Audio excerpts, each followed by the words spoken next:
The Breeders' Cup 2023, the Breeders' Cup Classic. We're going to be covering that tonight here, horse by horse. Every single one of them, post position order, going right down the line. Welcome to All Horse Racing all the time. I'm your host, Al. And I'm joined here by two guests. They've joined me here before. Both of them have given out some tremendous winners. We'll start to my right. We have Sopranos actor Robert Funaro. He starred as Eugene Pontecorvo, Sopranos seasons 3 to 6. And he's also been in movies, American Gangster, The Irishman TV series, Ray Donovan, Law and Order, a bunch of them. But he's also a tremendous horse player, a winning player, and he's given out some big hits on the show before. And just below the two of us here, we have the master in the house, really, John DaSilva. He's a pro, a handicapping pro, a pro analyst. He does this for a living. He's been in the business for years. I know he's written for the Post, New York's biggest paper, most read paper, for 19 years, the lead horse racing analyst and columnist. And then from there, after 19 years of that, he went on. He was actually the line maker, making the lines, morning lines at Parx for a few years, a number of years there. So when you were playing the races at Parx and you saw that opening line, John's the one that came up with that line. And right now, he's the racing official at Parx, a racing official. And so John's here, and so he's the pro in the house. And welcome aboard, guys. Thanks for joining us. How you doing tonight? Great. Hey, thank you, Alan, for having me with that beautiful introduction. It's a pleasure to come here and to talk about horses, especially with a pro like John, and have some fun and bet responsibly, of course. And my horse is quicker than yours, and I got the horse right here. His name is Paul Revere, and let's go. It's all about getting those winners, making some money, having some fun. We have lots of opportunities, and usually the classic is the finale, but not this year. We have 2 more races afterwards. Right, I see that. And you know, the format tonight is going to be we're going to go horse by horse, starting with in post position order. John will lead off. Robert Funaro is going to lead off with his analysis. And last time John started off, but we're all going to do the same thing. We're going to say whether we're going to use the horse. We talk a little bit about it, what we like about it, what we don't like about it, and then lastly, are we going to use it to win, or are we just going to use it underneath, or are we going to toss the horse? And we're going to go through every single horse in this field in order. But what we're going to do is kick it off with the scratch. It would have been the number 1 horse. I got a question about this, John. Are they going to still just use post numbers 2 and up? Like the 1 is considered scratched and it's off the board, or are they going to bump them up by the numbers? Or? Well, obviously, once you get assigned the numbers, you get stuck with that number, so you're not changing anything at all. So Arcangelo is 1. He's always going to be 1. Everybody else has the same numbers. In terms of coming out of the gate, that remains to be seen. My feeling is they probably will leave the 1 post open. Okay. And everybody will be from 2 through 14, because some people think the rails is disadvantage. So the easiest way to do it is they either have to move them out or move them in. I think in this case, they're going to move them out. Okay. So, Robert, we'll start with you. Arcangelo, number 1, would have been... Okay. Okay, let me just bring something up here. Would have been a 7-2 favorite. Not the favorite, one of the favorites. Jenna Antonucci, the trainer. Castellano would have been up. Arcangelo has won every race since March 18th, including the you called him actually on one of our shows, and the Arcangelo. I think John did. Yeah, John. Okay, yeah, for the Belmont Stakes there, but okay. What do you like? What do you think about Arcangelo? Would he have been a factor in this race? I think John can answer this a little bit better than myself, because he, you're going first today, though, and then John's. All right, I'm going to go first. I mean, I really can't. I know that the horse was a dangerous horse. I don't think I would have went against. I don't think I really would have went against him because he really is looking really great from the Travers to the Belmont. And I went against him twice and I lost. So it's too bad that he had some issues and everything. But I think now that he's out, this race is up for grabs. And there's a lot to me. I don't know if John agrees. There's a lot of speed in here, and of course, Santa Anita is a highway. And I just got this gut feeling that the speed's gonna break down. I know people like Saudi Crown. I mean, I looked at Saudi Crown, good horse, but it's going a mile and a quarter, and I'm kind of liking for myself Todd Pletcher here. He's got two, and Dreamlike, and a bit of a Bright Future, the Curlin and the Gun Runner. I don't know. Bright Future's got speed, so if he goes out, he might go out. But I think the Jose, he's 30-1. I'm going to try to go with value here.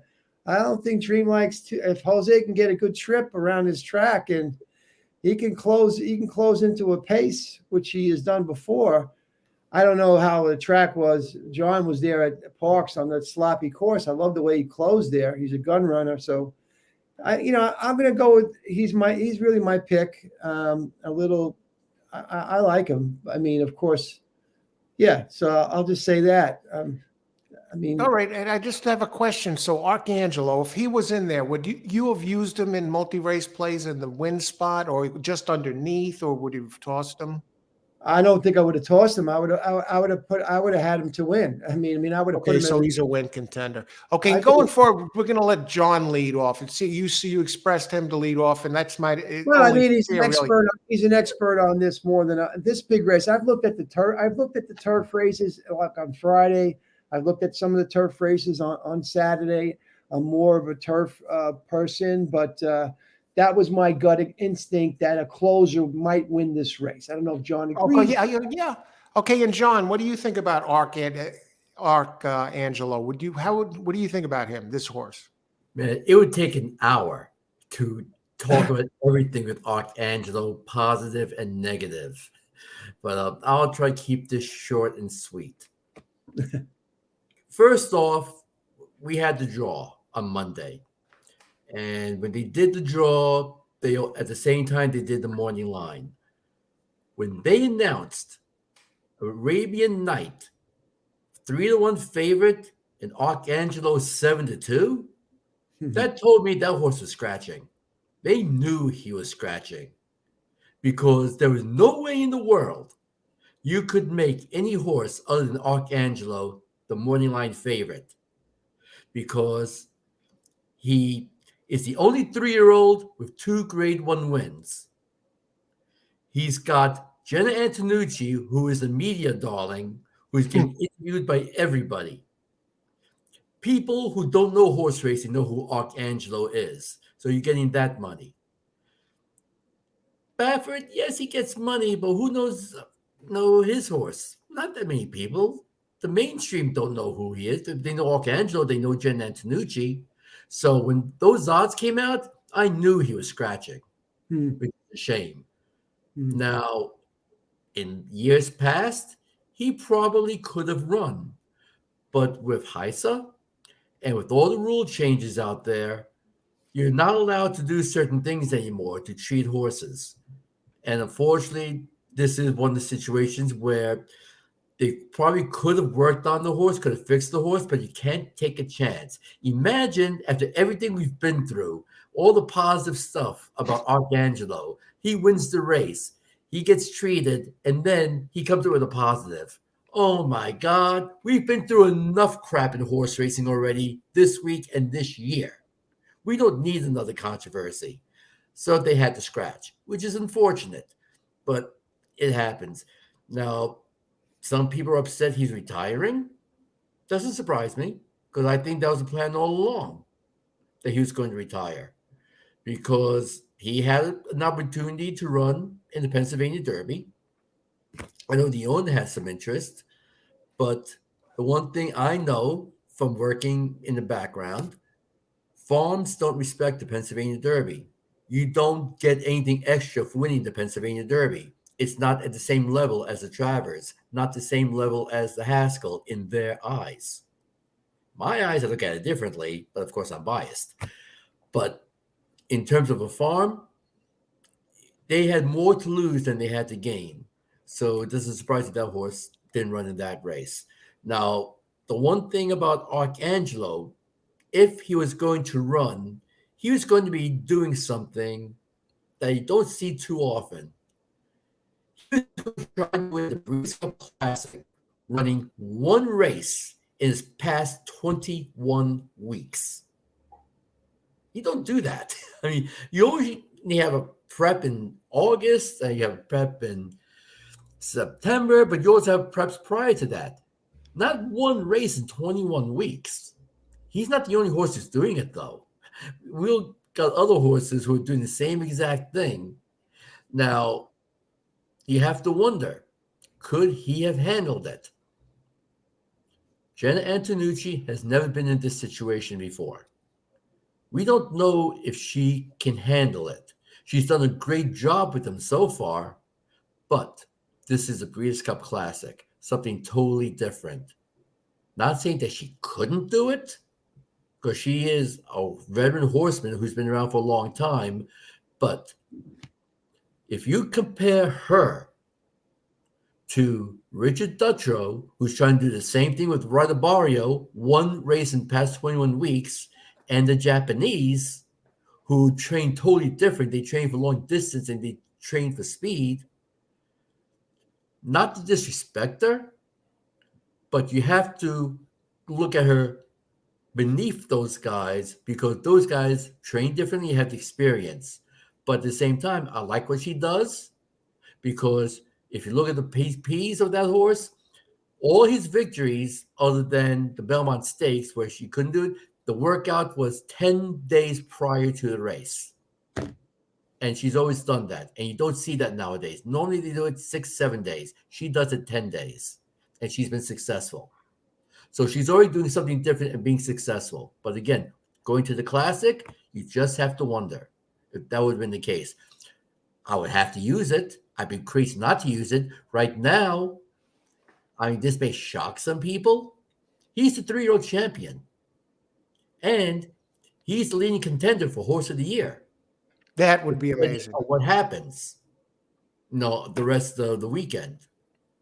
But to me, the 3-year-old championship, the only way he loses it, if Saudi Crown or Arabian Night wins the Classic impressively. Other than that, Arcangelo's your 3-year-old champ. Horse of the Year, we'll see what happens with rest of the results.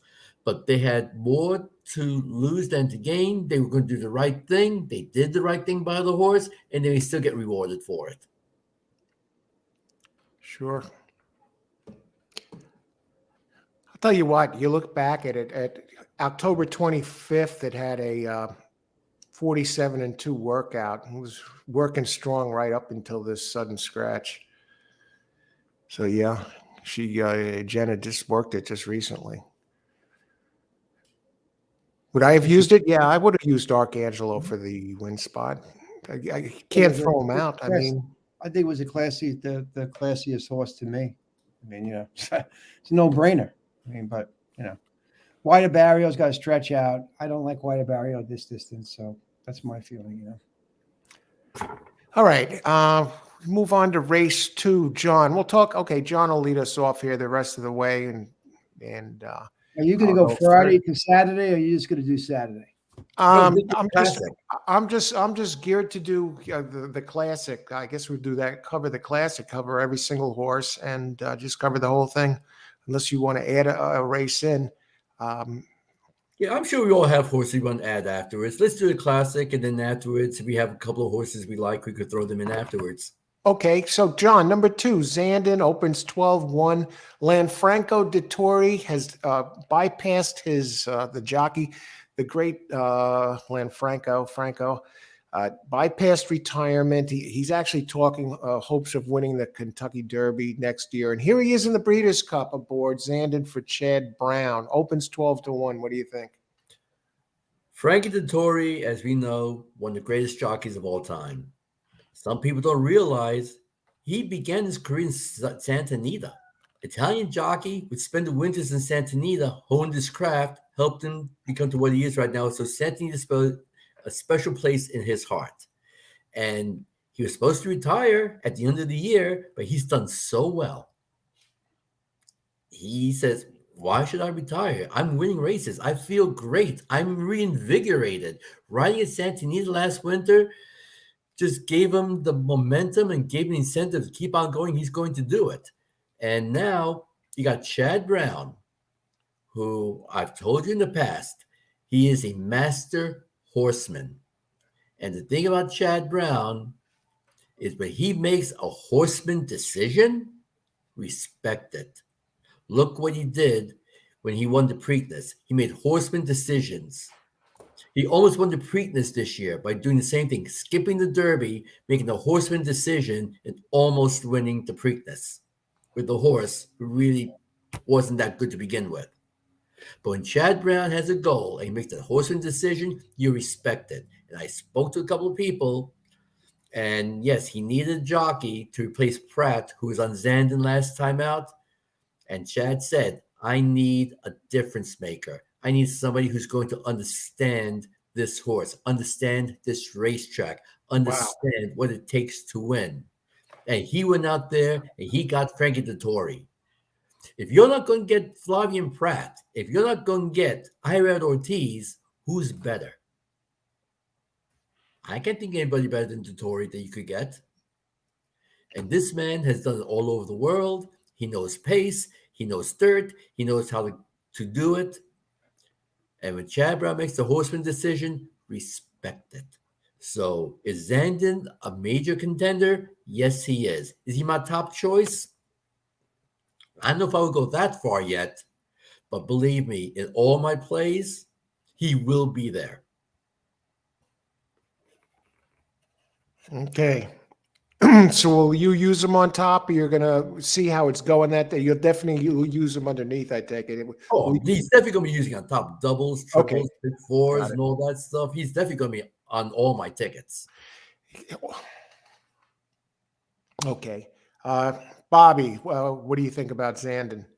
Chad Brown, Franco Dettori? I respect, I highly respect Chad Brown. I do highly respect him. I think he's a good horse. He's another closer. So he likes to close. He could close. Dettori could bring him into a good closing position. He's got the 2 holes, so he's definitely a contender. Rail actually with Arcangelo out. Yeah, that's right. He's got the rail. So I mean, I think this race is gonna. I think it's gonna be a lot of speed here. I don't know, but you got White Barrio. You got the. So that's my feeling. I think it's his closer, and he comes up there with the closers. I'd have him in my place, on multi-place. You know. Okay, so you got him in there as win, definitely a win contender here. And yeah, I agree with John. Okay. Yeah, Chad Brown, Franco Dettori. I got to use this one on top here, considering the early speed from Arabian Night and Saudi Crown. Okay.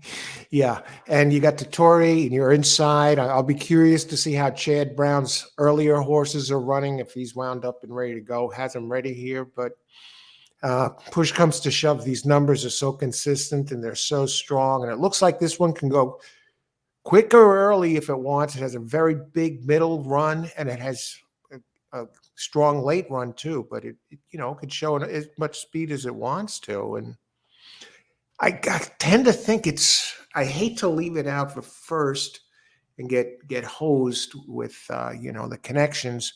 I was thinking more that this one is a second place machine. It's been on the board 12 out of 13 times, 3 wins, 6 seconds, and 3/3. Twice at the distance it's run. 105 Brisnet number. But with the connections here, I'm going to keep an eye on it. But as of right now, yeah, I got to use it for the win spot and below in the multis. I wouldn't. You're getting a price too, 12-1. I don't know what the price is going to be come post time. All right. Here's a big name here. White Abarrio, John, Rick Dutro, all for suspended for 10 years. What kind of story would this be? Now he's been winning races, and now he's in position to win the Breeders' Cup. Has been back less than a year. Rick Dutro and none other than Irad Ortiz up on White Abarrio. What do you think about that, White Abarrio, John? Babe is back. Babe, yeah, Rick Dutro. Babe is back, and here's a horse who, unfortunately for Saffie Joseph, because of all the controversy at the Kentucky Derby, he lost the horse. And Dutcher was able to pick up the horse. He got for the Met Mile. He ran a terrific race, I thought. First time Dutcher in the Met Mile, and then he comes back and wins the Whitney. But like we said about Arcangelo, this is a horse, one race in the past 21 weeks. That's asking a lot.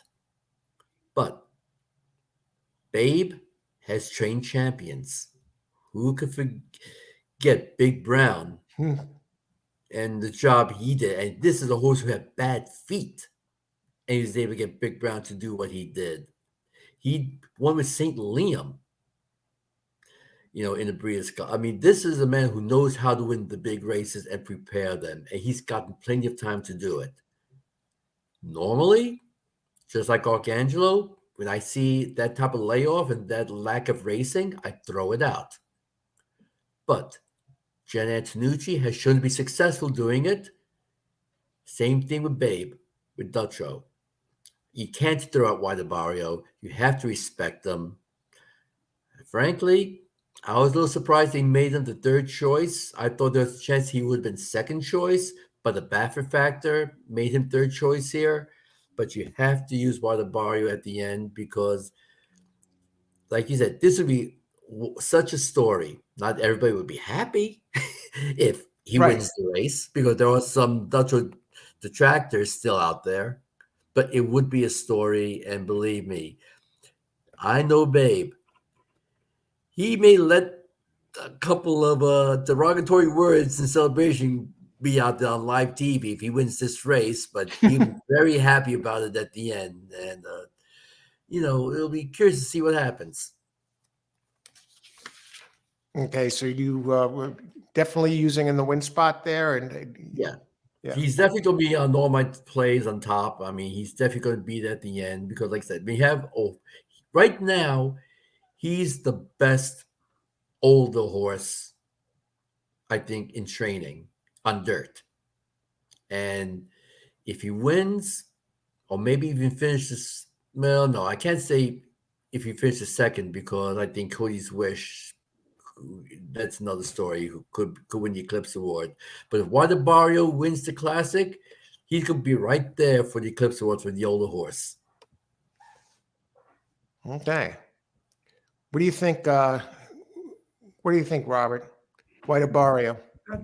I respect the horse. I love Irad Ortiz. So the rider, I definitely respect. I think you have to take into consideration what John's talking about. The August 5th, it's last race. But I'm not sold on them. I don't know. I'm just not sold on the mile and a quarter. I'm just not sold on him in the mile and a quarter. So he hasn't. He's great racehorse. He can definitely steal this race. As John said, he's probably the most experienced horse in the race. But I'm going to go look for another closer to win the race.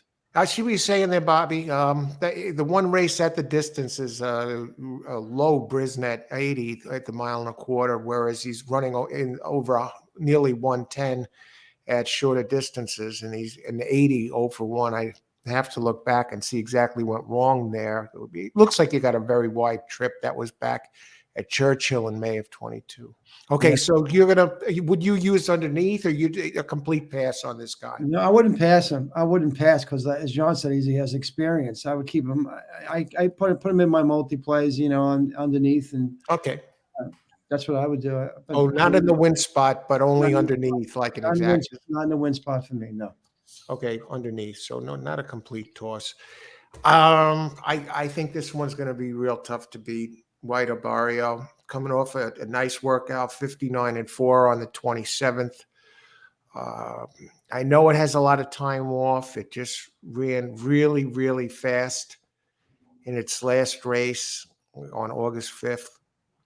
It would definitely be a bounce candidate. Maybe this one needed the time off, and seems to be getting better. Bouncing, he hasn't run since August. That's what I mean. I think if he was coming back quicker, then I think the 21 weeks actually helps this one. What does John think about the 2 extra pounds on the horse? I'm just curious, John. Doesn't bother him. I mean, he can handle it. I mean, the one thing we have to look at, which is strange, is how much respect do you give Safi when he had the horse? And how much respect do you give Dutcho since he's had the horse? Because obviously different training methods, different styles. Maybe Dutcho saw something and learned something that could have improved. How much is that training change moved up this horse to where he is right now? Yeah. I had him in the Florida Derby. I loved him in that race. So I thought he was great. So. But okay, I just want to. I hear you. I'm just looking back at some of these races. Derby, okay. What do I think? I like the workouts. I like the Dutro factor. He's rose to the occasion at big races before, and he's definitely motivated. And he has Irad Ortiz up. It doesn't get any better. Really, as for Eclipse winner every year, wins a ton of races. I say not only in the win spot, but I think this is the one to beat. That's my top choice here, number 3, out of all of these. So definitely uses the win spot. He beat the one thing that is kind of interesting is in the race 2 back in the G1 at Belmont on June 10th. The finishing order was Metropolitan handicap. Cody's Wish first, Zandon second, White Albario third. And look at the Yachty off at that day, and that was first time Dutro. Oh, really? 20-1. Wow, yeah. But White Albario turned the tables on Xander last time, beating him by 6.5. Zandon, I think he's not going to definitely going to get in the money. I think it's going to be a different pace. This race is going to run quick. He's not going to get his way like he got at Saratoga. I just feel that it's not going to be the same kind of scenario. I mean, he doesn't need the lead though, Robert. He's he comes. Look at the race 3 back. He's sitting 3rd, 4th, 3rd, and Dutcho didn't get this horse until May. At 7 furlongs, he did that. We're not talking 7. I don't know. Just to me. Yeah, I hear you. I mean, I don't know. But what the heck I know. It's okay. All right. But, some excellent points being, delivered here. Okay. So we got that. Robert, you like this one, maybe underneath, but you're looking in a different direction. I'm looking in a different direction. Yes. Yeah. Okay. Number 4, John, missed the cut. Luis Saez for John Sadler opens 30-1.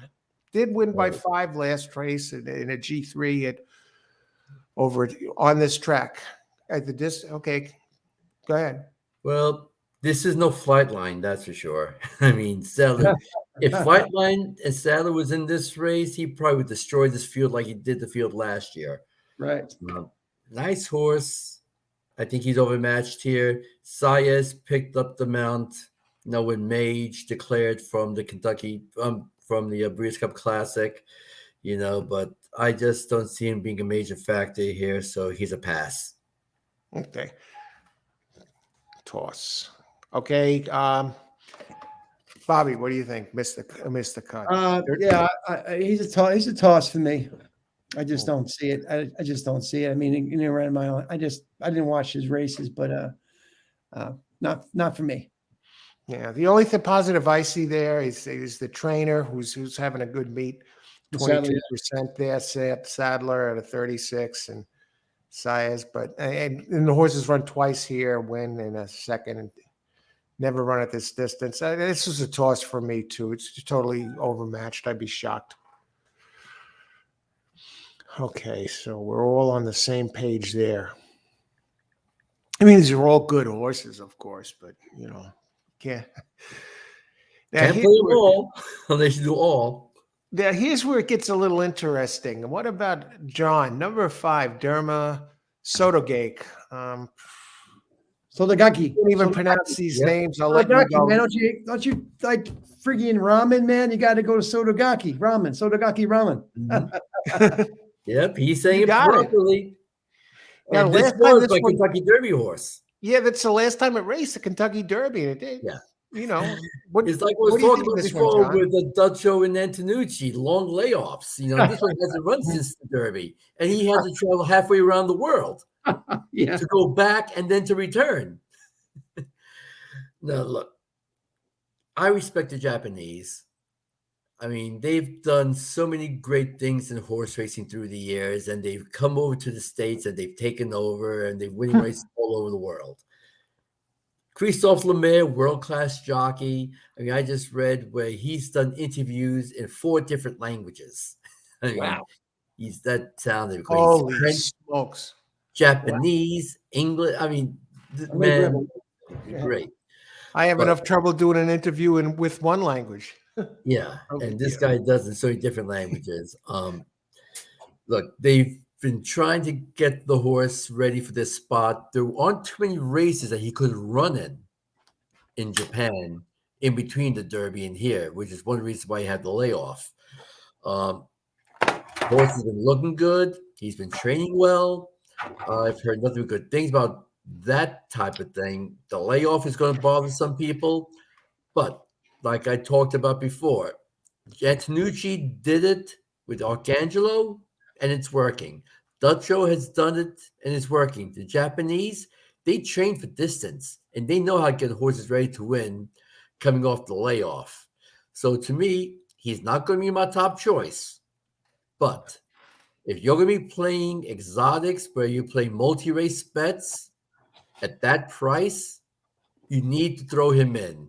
Because if you're going to be using some of these other horses, don't throw in a price like that and he wins, you're going to be kicking yourself in the butt. And we've seen what the Japanese can do, winning races all over the world. It's going to be a matter of time before they start dominating U.S. racing. Who's to say that Saturday won't be the day? Yeah, I think they're on the cusp, John, of like what you're saying. They're on that cusp of really taking it to America, really. Deep Impact, which is one of their sires. They have some really good horses. So I think they're just right there, almost right there. This could be their year. Yeah. Hey, imagine if Equinox was here. He just Ooh. broke the world record Wow. going a mile and a quarter on grass, a mile and a quarter period in 155 and change. Is he a deep Impact or no? Well, no, Deep Impact wasn't the race, but Equinox is really the best horse in the world right now. And he set the world record going that fast. Usually the Preakness doesn't go 155 and change. And his Equinox is going a mile and a quarter in 155 and change. That's amazing. I that- meant, is he out of Deep Impact, the breeding? Equinox. Not sure. I didn't look. Don't It's all right. recall. I would have to check on that. Yeah. So, John, you're going to use this one in the win spot too, a little, or just underneath? He's not I'm going to be using it like the multi-race exotics. He's not going to be my top 4, but in a race like this, you have to go like maybe 5, 6 in the doubles, pick 3s and pick 4s and all that. So like he won't be one of my top choices, but at that price, you have to use it just in case. Okay, yeah, and like you said, it's a big price, and this horse might be on the improve too. So you'll use him, but he's not a top choice. Maybe on a secondary ticket or something like that, or underneath. Yeah. Okay, Bobby, you're going to use this one here. I mean, I think if I was going to do it like a key box, I don't think I would throw him out. I don't think I would use him to win. You know what I mean? He's not my winning choice. Okay. I definitely think with the 20-1, he's definitely in a multi play. Okay, so he's more underneath for you. Yeah. If I have a secondary ticket and I want to throw him in on top, I'd use him light somewhere like that in a double or a pick 3. but otherwise more underneath. So I'll just use them in the win light, but more so for underneath. I'll have to see what the prices are on this You can't one. play them all. You can't play them all. But as Right. if you're doing a like a multi thing and you have some singles, why not throw them in there, right? So multi-play, pick 3 or pick 4, or just or key box. And Yeah. Okay, we move on. Okay, this is an interesting one. John, the Speedy Sortie Crown, Brad Cox and wait for Florent this. I Garreau. want to get John's opinion on this one. I love it, man, because he's 12-1, opens 12-1. He's a Well, PA man. This is an interesting horse because I want to hear this. was thrown a loop coming into the Pennsylvania Derby, where the night before I get a text from the members of the ownership group. He says, can you help set us up with where we're going to go on Saturday? We're flying in from Kentucky for the race. Says, okay. A little late notice. The race is less than 24 hours. You just letting me know now. Oh my God. Okay. So we had to get that started. And so we got the ball rolling to set them up. And then on Saturday morning, I find out of the 8 owners, one of them is in the wheelchair. Oh, boy. He's like, nobody told me that. I had to discover that from watching with their Twitter feed, and they're all going into the private jet to come to the race. He's like, oh, we're going to have to fix that as well. So then they land and they go to Parx, and they had me meet them out in the front. Now, Holy cow. Now, this is the street for Sopranos. Okay, I'm standing out there out front waiting for these guys to show up. All of a sudden, here comes these 3 black Escalades, one after the other, coming down to the front entrance. And I says, yeah, I think this is them. And they all park in front of Parx. They all come out, and they go get the wheelchair out for the wheelchair guy, and they say, okay, when was the last time we see 3 Escalades like that pull up at Parx? I don't know if that's ever happened, and maybe Donald Trump is going to the yeah. So then they go, they go in, and they win the race. And I'll tell you, the wheelchair guy was a rip. I mean, he was so happy. I thought he was going to be doing wheelies in the paddock because he was so happy. Because it turns out these guys have only owned horses for a year. And this was the biggest race they've won to date, the first grade one. And they were just overjoyed. And I was just so happy for them. They've been pointing to the race. They had the speed. They used the speed. They went out. They dominated and got the job done. Now we got the Breeders' Cup Classic. And like I said earlier, he wins the Classic. He's got a possibility for 3-year-old championship. Horse of the Year? Probably not. Unless a lot of weird, wacky things happen, which, as we've seen this year, could happen, but I'm not counting it. But could Sally Crown steal it? Yeah, because one thing California is known for is speed, and speed can hold. And who's to say that he can't do it? You have to respect it. Would he be my top choice? Probably not. But am I going to use him just like some of the others on top? Hell yeah. When you got speed like that, and you could be the speed of the speed, you'd be crazy not to use this horse. So he's definitely going to be on all my tickets at the end. All right. Bobby, what do you think of this? Sortie Crown. I watched his races. I have to agree with John again. That tapping on the bottom, he's just a bold horse that likes to run to the top and not look back. As John says, that the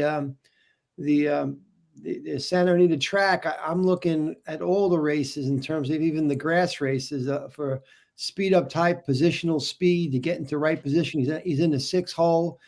Got a good rider on him, who may be able to go out and kind of, you may be able to put him to sleep, as so to say. It's going to be a little bit tougher because there's some speed in this race that might be a little tougher than usual. And although Dreamlike was coming on strong in that slop. I like the way Dreamlike closed, and he's a gun runner. But the mile and a quarter, he could be, with the right pacing, he can steal it for sure. He's dangerous. I have to put him up there also because of Arcangelo's not being in, and I feel the same way. I mean, I think he's dangerous. I won't play him to win, but I will say that I would have him in my multi-plays as a winner too. Okay, so win in the multis and Yes. underneath in the, if you like, made a try Right. or something. Multi underneath. Okay. I'm going for a pace breakdown here, like a total. Well, you kind of got them in the win there too. Yeah. There, the multis. Yeah, I do, but I'm just wanting a pace break. I want to see it close and win this race. I could be wrong because I'm looking for speed all the way, but that's what my feelings going on this, my gut on this race. Okay. Thanks, Robert, on that. I got to use it. Opens 12-1. This horse has done nothing wrong. It has 5 races, 3 wins, 2 seconds. In both seconds, it lost by a nose. Florent is riding it the 4th time out of 5. It has the speed to go to the front. It breaks inside of Arabian Night, and so should be able to save some ground or get closer to the rail. Although I think Arabian Night should be able to clear from out there. I don't see anything between anyone between him and Saudi Crown that could make up that can hold him back from getting a good position. So I think we're going to see the ultimate speed duel, like you said, Robert, and that's what leads me to believe that I think both 6 in Arabian Night are vulnerable to this race. Saudi Crown, can he win? I think he can. I'm a little concerned about the distance. I like that his best couple of races, fastest races, were on a wet track. I don't like that he was run down by Forte, even though Forte was in trouble. I like this not to win. I like this one underneath in exotics. Not a toss, but underneath. I think the speed duel. And okay. So number 7, John Clapton, opens 20-1 with Tyler Gaffleone up for Chad Summers. Clapton has done nothing wrong, really. What do you think of this Clapton at this price, John? How would you feel if I told you that this is a prep for Clapton? Because the goal is the Saudi Cup. He was purchased privately by his present connections with the Saudi Cup in mind. They gave the horse to Chad Summers, who's done a great job with this horse. Nice victory last time out. And they're taking a shot. When you're going good, why not take the shot? Hey, how often do you get to run in a 7-figure prep? And that's what the horse is doing right now with the Saudi Cup in mind, which is an 8-figure race. But to me, at the end, I don't know if he's good enough, but Chad has always been one to talk up a big game, take shots. We saw what he did with Mind Your Biscuits and all that. So you respect them. Just at the end, I just don't know if he'll be able to get the job done. So I'm going to pass him. Okay, so pass on Clapton, John. Robert, what do you think about this one? I don't too much to say. I'm just going to pass on Clapton and move over to you. You give your opinion. I'm just going to pass on Clapton. Okay, Clapton at 20-1 pass. It's like a bridge too far, but I do. I think this was about Chad Brown, of course. I'm a little concerned that this one might be. It's running. It seems to be progressing, but this horse has had such a campaign. It seems never to take a break. Mm-hmm. And I think it might be up against it, and we see what happened. Okay, Bright Future, Proxy, it finished 4th in that race. Do I go deep in the hole and use it for 3rd in a try? Let me just look at one thing.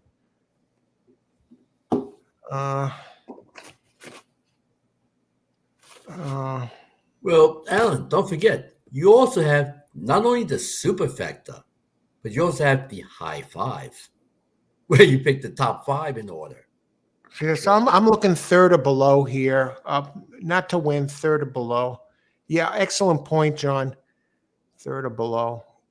Well, and even that's gonna, I'm gonna have to look it over. But,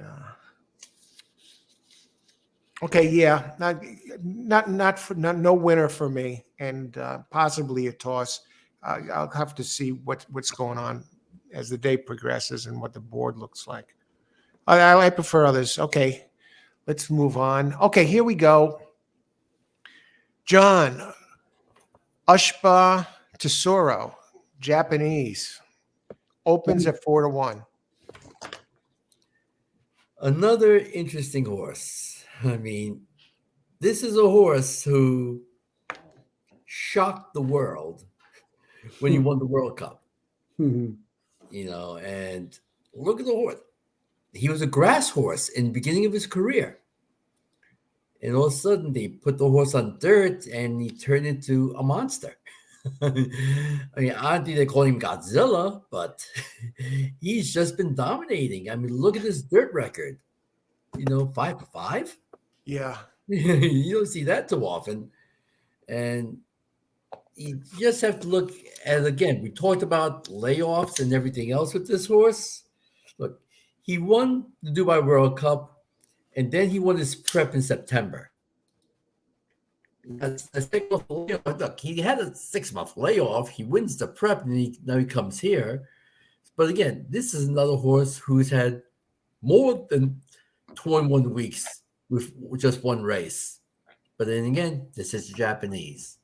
They train differently. They do things differently. And as we've seen with this horse, he loves the dirt.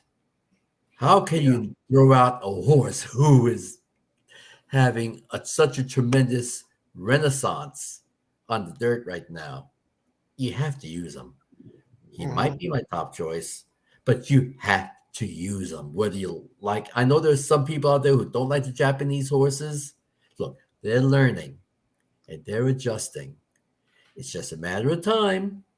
And who's to say that this isn't a matter of time to get the job done for them? You have to use it.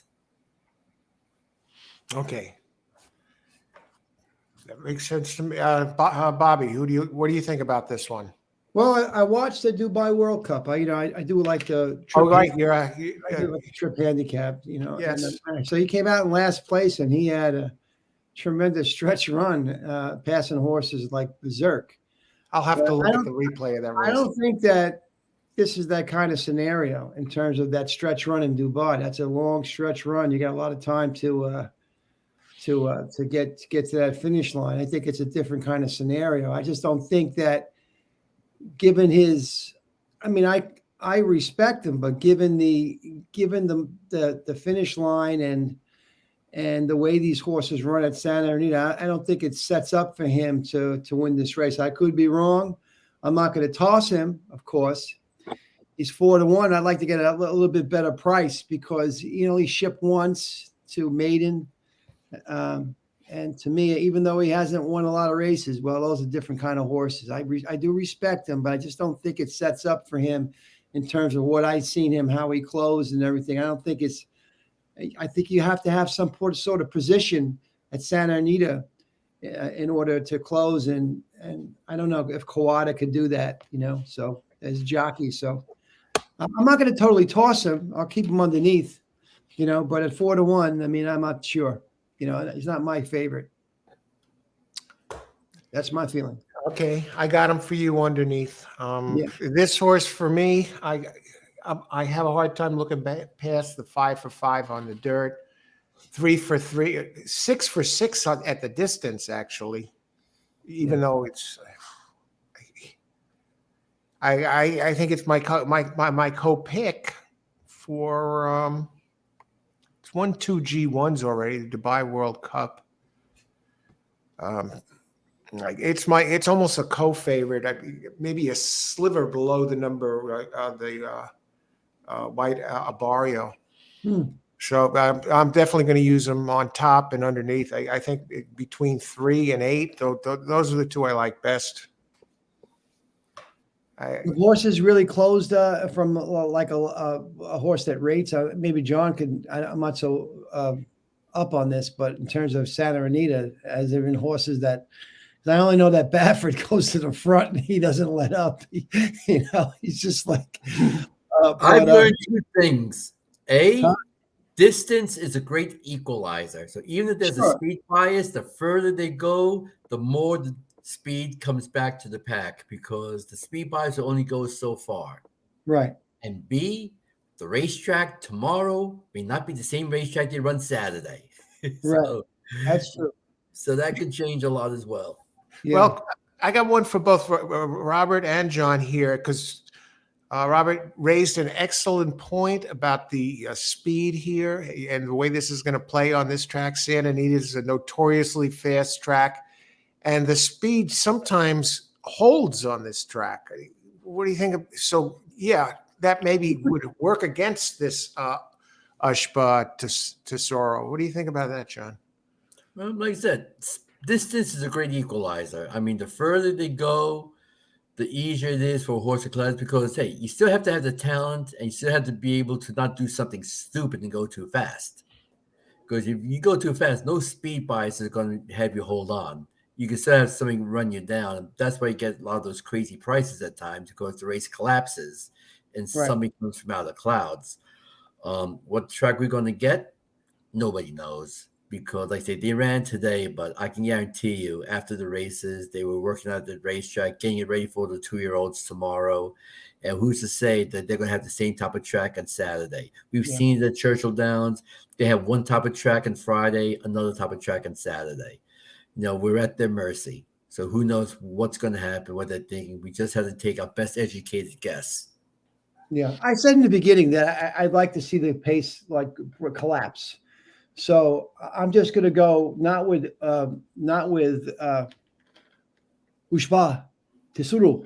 I'm not going to go with him in terms of the pace collapse because weaving like he did in and out at Dubai is a little bit different at Santa Anita to me with all these horses. So, but I'm hoping that it does collapse, and that's my assessment of it. And I still think they're going to go out and they're gonna.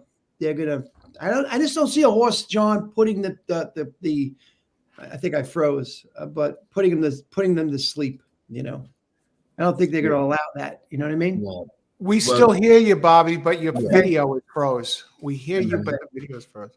I don't know but why. One thing I will also say about Ushba is there was talk about he was having some issues in the mornings with the starting gate. Mm-hmm. He is a big horse. And the gates in Japan and other parts of the world are a little different than they are in the United States. So he did have an issue, but then the following day he went back into the gate. He had no issue at all. And to me, it's just a horse had to get used to that gate. He didn't like what he felt the first time around. But, hey, it's just like when you're reading for a part, you're going out on a date, you do something for the first time, you may not like it. You do it for the second time, you're more comfortable, and it's much better, and you can nail it. So I think that's what's going on with Ushba right now. I think they've been working on him. They schooled him, and he should be okay in the gate. Okay. It will be very interesting. We'll have to see how that track is playing, and we got 8 races before that to kind of figure it out. All right, number 9, Senor Buscador. Okay. Opens at 30-1. Am I seeing this correct? I'm trying to read this. Todd. That's right. 31. Todd Fincher. Yeah, 30-1 on this one. Senor Buscador. He was basically the king in New Mexico. And this is the horse that brought Todd out to California to Del Mar. He liked it so much that he stays there. He's a good, hard-knocking horse. He's the type of horse we all would love to have because he may not be the most talented, but he's gutty. He tries all the time, and he will get the victory every once in a while. I just think in this race is probably a little bit too much, so unfortunately I had to go against him to win. If I use him at all, maybe I use him for 5th in the high 5. Okay, I'll mark that down, John. Below 5 deep. Robert? I'm gonna toss. Senor Toss. Buscado. I'm gonna I'll toss. tell you. Okay, you got him as a toss. I mean, this horse is another one. It really hasn't done that much wrong. It has some. Really, he So does. it has some really nice races recently. It's He does. always around. Hmm. If I fiddle around with the superfecta, maybe I'll use him 4 deep. But otherwise, anywhere higher, no. Mhm. I'm not. I don't think I'm going to be okay. Yeah, but 4 deep or something. He's has a couple of races. 104 Brisnet at the distance. He's over 100 the last 3, 5 out of the last 6. Was right there in the G1 at Santa Anita. Finished 3rd, 3 and a quarter back. Got to use toss really. Not using for win. Nowhere higher than 4th. Okay, now we get interesting. John, Dreamlike, Todd Pletcher, Jose Ortiz, and of course the powerful owner, Mike Rapoli. What do you opens 30-1? This is a horse who, if you look at his campaign, it's a little different. I mean, he ran to the Wood Memorial as a maiden. That's something you don't see too often from Todd Pletcher. That is Now, amazing. yeah, I do know that Mike Rapoli has always been high on this horse, and he's always thought this horse has a lot of talent. It was a little surprising that Todd even went into the Pennsylvania Derby. He didn't tell me he was coming to the Pennsylvania Derby until the day of the race. Nobody knew that he was going to be running 2 horses that day, and it definitely surprised some people. The one thing about Dreamlike is he's got ability, he's got talent. I just don't know if he's fully developed to show it off on Saturday. He might be the type of horse, he might be a better 4-year-old than he is a 3-year-old. So in that case, I'm probably going to be tossing him for the wins. In fact, if I use him, he might be like a horse I use 4th or 5th in those exotic bets. Okay, 4th or 5th in the 4th, 5th underneath. Robert, what do you think? Dreamlike, Rapoli, Pletcher, Jose Pletcher, Ortiz. man, I like Pletcher in this race. I'm just gonna go with Todd. I like him, man. I don't know what his record is, but I watch Dreamlike's races. A lot of what John says is correct. He hasn't had a great campaign, but if you look at that Wood Memorial, boy, he came close to winning that as a maiden. Yeah. That was an awesome race he ran, and maybe he puts it together to close really strong with a rider like Jose Ortiz.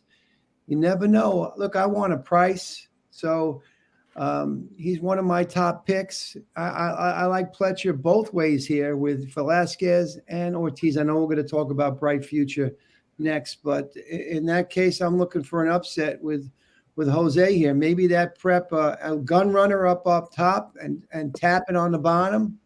Maybe he puts it together this race. He's got he's carrying 122, not much more. I mean, maybe he could put it together. Gun runner. I love that sire, and so I'm going to go with a price. I know I'm kind of crazy, but hey, listen, you only live once. Well, then again, you live up there too, but in a different way. I don't know if there's horse race. There might be, John. There might be just for the sport of it. Mm-hmm. No doubt. I hope everybody's listening up out here, marking this down. You're hearing a big price here from Robert. Yeah, I like it. I like Jose Ortiz to upset this race. One of them, even Johnny V. I mean, you might think I'm berserk, but listen, hey, stranger things have happened. Well, you know what? I like this one more for underneath. I think it's going to be there. Mm-hmm. And I'm going to take that race 2 back and throw it out the window. I know it has the low speed figure. It was always improving until it got to that race, but notice that it stumbled at the start in that race 2 back, and it went off at just under even money, 0.9-1 at Saratoga in August. So I'm throwing that one out. Comes back, like John said, nearly won the Pennsylvania Derby, just missing by half. And look at the closing kick it showed in the races, in its last race and the race 2 back. And Robert, like you say, this sets up if the speed breaks down. This horse has actually shown the best closing kick or close to it of any in this race. So what do I think? I'm going to watch the board. I'm going to play it by ear. Right now, I'm thinking second place or below, but who knows? Maybe I'll throw it into a multi. I'm undecided. So I'll just be fair. I can't pick them all. I'm going to say underneath, second, and downwards. But yeah, definitely got to respect it, especially at this price. And like you said, John, you got the supers and the high fives. Yeah. And the thing is also, you have the 2-day bets. So you could go tomorrow, bet a daily double of the Breeders' Cup Juvenile in the first leg and the Breeders' Cup Classic in the second leg. So that will also give you an idea who's getting bet, who people likes as you're going into Saturday. Aha! Excellent. Well, thanks for pointing that out, John. So that's the Juvenile tomorrow. Yeah. And the wow.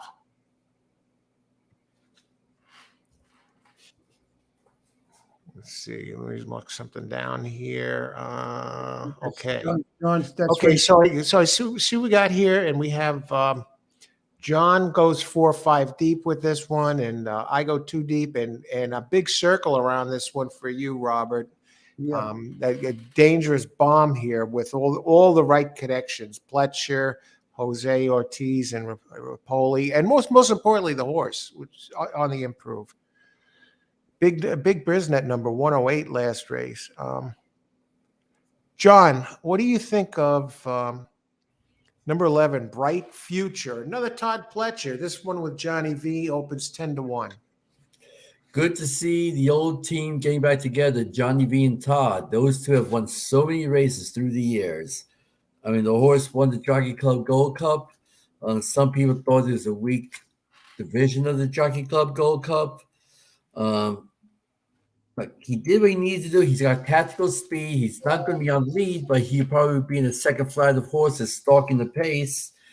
Johnny did spend the past couple of winters at Santa Anita as well, so he's very familiar with what that track can be like. You just have to wonder, is this horse ready to take another step up? Yes, he won the Jockey Club Gold Cup, but this is a much better field. I'm probably going to go against this one because, like I say, if Saudi and the Raven do what I think they're going to do, this horse might be chasing and tiring at the end. Okay. I'm just looking at that here. Okay, so toss for you on this one, John. Bright Future. Yeah. Okay. Robert, what do you think? Bright Future? Pletcher? I'm a Pletcher. I'm Pletcher. I'm going to try Pletcher. I mean, I like a little bit better but Bright Future definitely has speed, but he has rated and closed pretty well. I mean, you got Johnny V. Yeah, the last 2, yes, especially. Yeah, he's got talent. So Castellano rode him. Now you got Johnny V riding him, and I kind of like him too. I'm just a Pletcher with this. To me, I'm just going with the long races. I mean, some few of the long shots. I'd put him up on. I mean, they think I'm crazy, but I put him up on top too. I just think that experience is gonna the speed's gonna break down, and one of these horses are gonna close and win this race. I just this feel one that. certainly has closing. I like the breeding, Curlin, Smart Strike, Bellamy Road out of Sophia's Song. Breeding too is right here. So I do like a little bit Dreamlike better, but Bright Future is grade 1 winner at the Jockey Gold Club, 1.25 miles. I mean, maybe Johnny V makes a Union Rags run. John, I love that. I was there for that, man. Mm-hmm. I was there for that Union Rags, boy. I love that stuff. Belmont, man. That was a good one, man. I loved it. Yeah. Union Rags. Yeah, terrific horse. Yep. So that's my deal on that. Okay, so you're going to use it at the win spot, and I Yeah, I noticed. use the 10 and 11 in a win spot. Maybe I would play that, like John said, that double, that Breeders' Cup. That's the race with locked, right, John? I Yeah. think so. Yeah. So yeah, I would definitely put some bombs in there. Yeah, why not? Small price, get something big back. I'm not looking to win $1 million, just to have some fun here.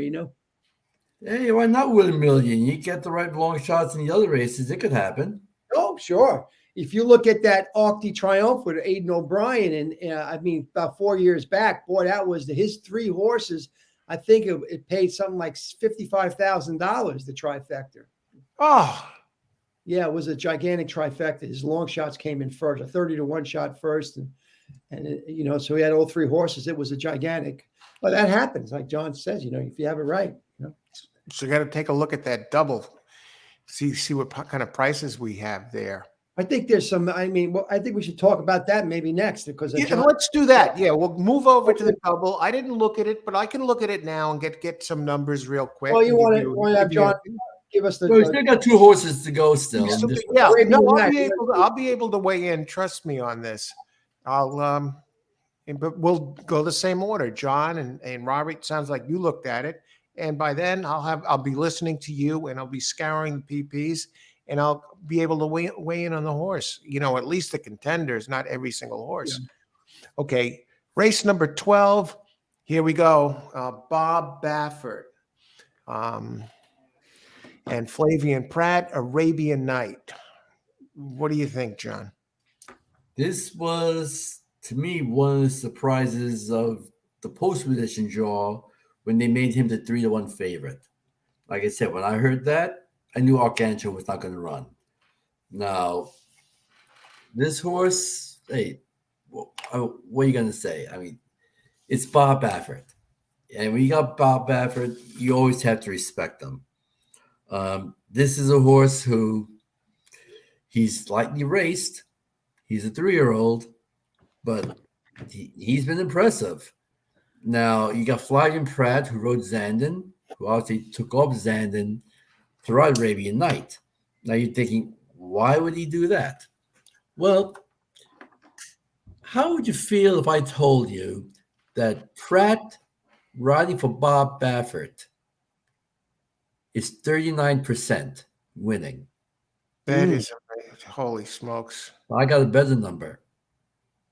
Since 2020, in grade 1 races, Pratt is 6 for 14, 43%. Hard to ignore numbers like that. And like I say, he beat all the horses winning the Pacific Classic. Now, granted, the other horses stink, so they're able to take advantage of it, and Baffert definitely did by winning with Arabian Night. Unfortunately, he had Go Rocket Ride, who departed this week, unfortunately, who's in that race as well, who ran very well. I mean, look, he's lightly raised. You have to give him the respect. He's got the speed. Don't know if he's going to go for the lead. I mean, one thing about Pratt, he's not the one who's going to force the lead. He may try to stalk second, especially from the outside post position, or he may try to push, but he won't overuse it, I think. Does he want to go to the distance? That's the big if, because it's one thing to do against some bad older horses. It's nothing to do against this field, which I think is a better field. You have to respect it. You have to use it. He's not going to be my top choice, but again, in my multi-race bets, he has to be used. Okay, and used to win in multis. Okay. Yeah. But otherwise underneath. Yeah. Robert, what do you think of Arabian Night? I watched Arabian Nights races. I mean, he's training lights out. 59, October 30th. Uncle Mo. Hey, Uncle Mo. Uncle Mo. He's Uncle Mo. He ran 1.25 miles, pretty good. So, and as John pointed out, what he was saying, now I like him even more as a top contender. If that speed, if he can go out there and that speed thing doesn't happen, I like him a lot. Especially at Uncle Mo on top. I mean, I looked at his races. I looked at a couple of his races, and I like what he's shown. Although he doesn't have a lot of races, there's some of the other horses like Zandon and White Barrio. But Baffert's really sneaky. Baffert's sneaky here. He's a sneaky trainer. I put him on top. I wouldn't just throw him out. In terms of saying that he's capable of winning this race. He's a home court advantage. And Pratt. And I rest my case. John said it. Pratt and him. That's a good combo. So now I'm kind of like thinking, well, that could happen. How about 12, 10, 11? I don't know. 12, 11, 10, 9, 8, 7, 6, 5, 4, whatever. So yeah. I think he's a contender. I would say he's a contender now that Arcangelo's out, It has to be respected. I agree with you, Robert. Breeding's there, Uncle Mo. This one, Arabian Night, I don't like it to win. I like it underneath. I got to use it underneath. I think the speed duel between the Sortie Crown, and I think that's going to cook both of these two. Neither of them give an inch. And like you said before, Bobby, this opens the door for closers. Although those two really are the speed of the speeds. It's not like this race is packed with early speed. I still like the three best. But as far as this one goes, I like it underneath. It's 1-for-1 at the distance, and got the Pratt with the great percentages that John shared with all of us here. 1-for-1 at the distance, and 3-for-4. I don't like that it was leading in the Monmouth on a fast track and finished third after being out front, and it went off as a chalk in the Haskell. Who's to say that's not going to happen here today? That's a good point. Yeah, I don't know. I like it underneath. I actually would say I prefer it third underneath. I'll put the 3 there. I don't even like it for second. I'm looking for some prices up above that, and I won't use it as a win spot in multis either. I hope there's a horse that closes strong. That's my hope, that no one goes lead, but I could be wrong. But as John said, that White Barrier, now he's got me thinking, but that's my play to try to get a closer. Rick Dutro, babe. All right, John, number 13. Yeah, I think this sets up for closers. We got some good, interesting closers, and these two, the 6 and 12, they're going to knock heads, definitely. And that White Barrio, he doesn't need to go to the front. So he's going to save some ground in there. And Irod. It is Irod up there, right? Yeah. Okay, 13, Proxy. Joel Rosario, Stidman, but most importantly, owned and bred by Godolphin, John. Proxy, 12-1. Michael Stidham has a lot of these Godolphin horses, and he's done a very good job with them. This is a horse that's coming in to the race in good form. I mean, he just missed in the Jockey Club Gold Cup last time out, and I think a little bit of a better trip. He could have won the race. You got Joel Rosario, who, when he's on his game and focus, is one of the best jockeys out there. He doesn't need to be on lead. He can come from off the pace. And yes, he's going to be bringing a post 13, so he's probably going to take back and maybe be a little bit further back than where he needs to be. But if these speed horses do go out there early and decide to run each other into the ground, it could set it up for a horse like Proxy. At the price, he's probably going to be a little bit higher. I think you have to respect it. You have to use it. And the way this year's been going, this is the type of horse where I can see him upsetting.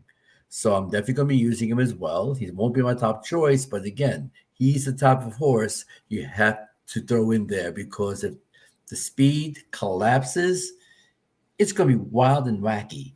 So why not this horse? All right. John, I like that tapping on top. I like always go with Breeding, Godolphin. Why, yeah, John, I'm a believer in Rosario. He's sneaky, but he's a good jock, man, Rosario. So I definitely have him in as one of my closers. I'll put him in there, yeah, for sure. I mean, of course, he's got some good stuff here. He's there. He could be really improving. on the improve. You know. So you're going to use it in the win spot, Yeah, Robert? I'll use him in the win spot. Sure, with Rosario on board. Sure. Yeah, Not this is Rosario's game. You know, coming from behind, he's as good as any with them, and this one can close. Yeah, I like it. I'm going to use it in the win spot. And my main play is going to be multi-race plays, and I'm looking at, as far as all my selections here, I'm going to use it in the one spot. I love the Godolphin and what John shared, and you, Robert, as well, about this one, and Stidman. 3 times it's run at the distance. It's come in second twice. It's run here at this track and came in twice. It came in second here. Just missed in the Jockey Club Gold Cup by a nose to Bright Future, and it says it brushed the gate, and it sounds like it had a little trouble getting out of the gate, and still it damn near won that race. Yeah. And I'll use it on top, and I'm looking down the line for multi-race plays.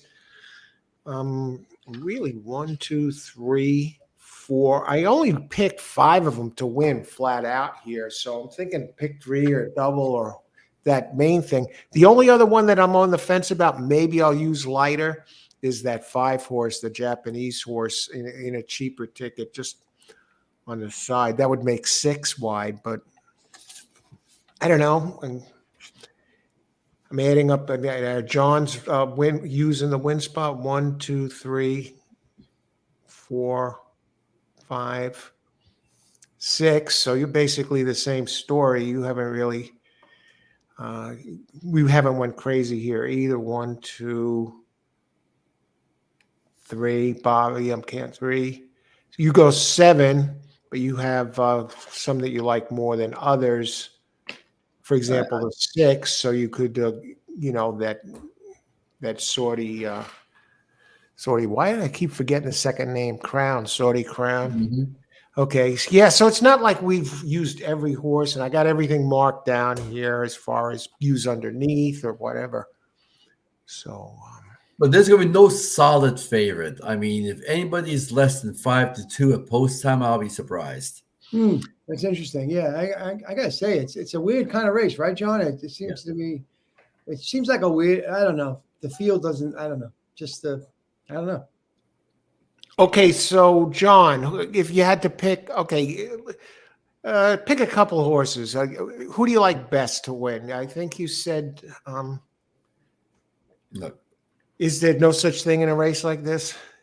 Well, look, when it comes to races like this, I look for certain things. I mean, you definitely need talent, you definitely need speed, but you also need conditioning. Right now, I'll take both Japanese horses over any of our horses in terms of conditioning because they don't train for speed like we do. Their speed is natural from the conditioning. And to me, that's a huge advantage because we got horses, they train for speed, but they may not have the condition to go the mile and a quarter with that speed. The Japanese do it the right way. So I will always respect them, whether it's dirt or turf or whatever, because they know what they're doing. And people who don't like the Japanese, just remember, all rules are made to be broken. Yeah, that Dubai World Cup. Yeah, so like I said, you just have to give that. Now, granted, if Sotogaki wins, granted, I wish he'd done that at the Kentucky Derby, but at the price he's going to go off at, how could I ignore him? So you have to throw him in as well.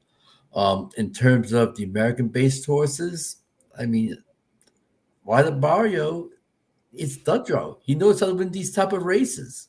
But then again, when you see Frankie Dettori getting on Zandon, you have to respect Chad Brown when he makes a horseman move like that. And because it's Zandon, he's going to be very interesting to see what odds he goes off at. Because people see his record. Yes, he's consistent, but he doesn't consistently win. He's always consistently there at the end. Will people bet him because of the Tory? Or will they think that he's just going to keep on doing the same thing? He might be the litmus test of what to do with that double. Because, like I said, he's very intriguing. Okay, yeah. and that's another one that looks really strong. Where are we? Yeah, a lot of good numbers. Dettori inside, and Dettori, you said he really broke in at Santa Anita, knows the track, and Brown. But the numbers, the horse looks quick. I don't know. Who do you like best? The two Pletcher horses, 10 and 11, Robert, or? I think Zan. I mean, you have to take a look at what John's saying. He's a closer too, so I'm looking at what John's saying. He likes to close. He's got the Tory. He's got that inside rail. I mean, he can get a good trip with the speed breaks down. Why not him closing and winning? And he's got experience. He's an upstart at a flatter. Love flatter. So I mean, but I'm gonna say I'm gonna go with the Pletcher. I mean, I'm going out of I like some of the other ones, but I'm just gonna say. The Pletcher with Jose Ortiz, he steals it with maybe possibly Bright Future there with Zandon and so the Pletchers, Dreamlike and Bright Future. Dirt is not my forte, but so it's not my big forte. But I'm going to go with Jose Ortiz and John. And for those of you, got Jose Ortiz. Okay, yeah. And for those of you, if you've seen this, haven't seen Robert on one of the shows we do for the big races, Robert, he actually did a show handicapping the Dubai Carnival, and he gave a tour de force in handicapping, including ways to handicap the Euro, the Dubai races. And so turf he's really strong with the Royal Ascot and the Irish races and so the Euro circuit in Dubai and especially turf racing, like he says, and he's put on a show here, giving out some big winners. So, but he's strong at this stuff too on the dirt, but I'm just saying. And you know what?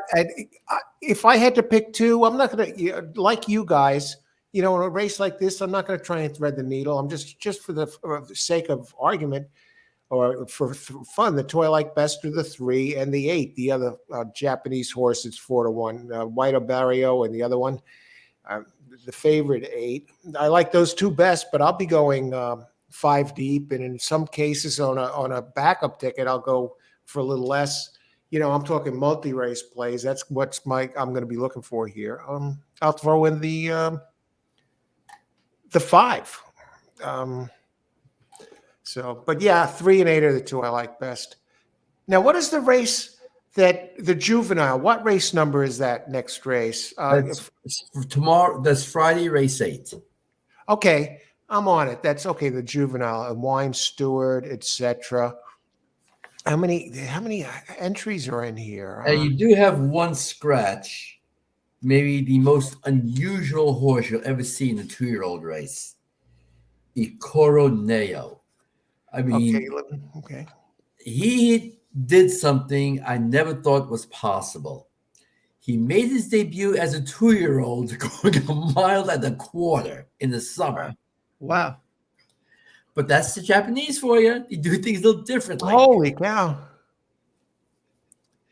Here we are in Saratoga running 5.5 furlong races. They're running 1.25 miles in Japan in the summer. Wow. So that's what I mean. They do things differently out there. Just bringing up that's amazing. So, but there's obviously a method to their madness, or is it a madness? It's just that they know what the heck they're doing. If they win, that's the thing. Race 8. Okay, I got it. I got it all in front of me here. I'm good to go with this. How do you want to address this, guys? We can go through the. John can go. Go through we'll go through the entries. We'll go one by one. Yeah, not one by one, because like I said, it's just too many at this point. Okay. Yeah, John. Okay. Whatever John wants. Reed, Alan wasn't prepared for anything else. Let's just look who we like at this point.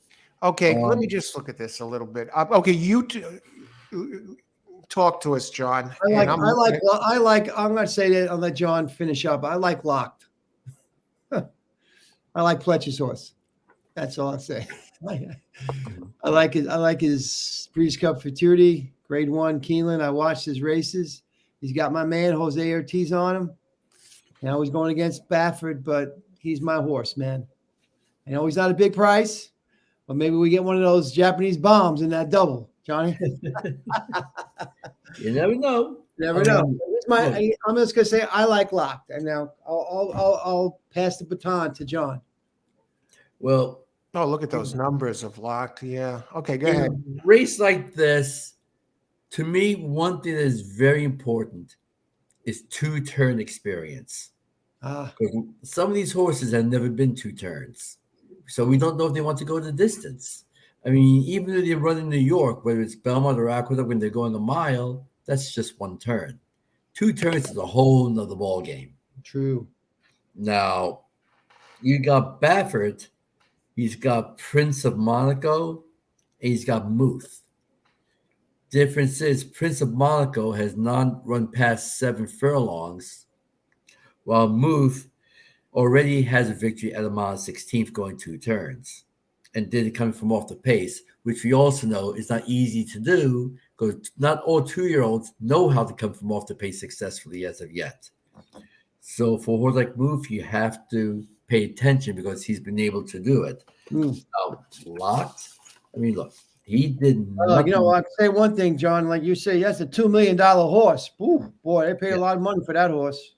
Yes, He's they a good did. horse. Yeah, I got to say that's a good pick. Yeah, sure. I looked at him too. I think he's good.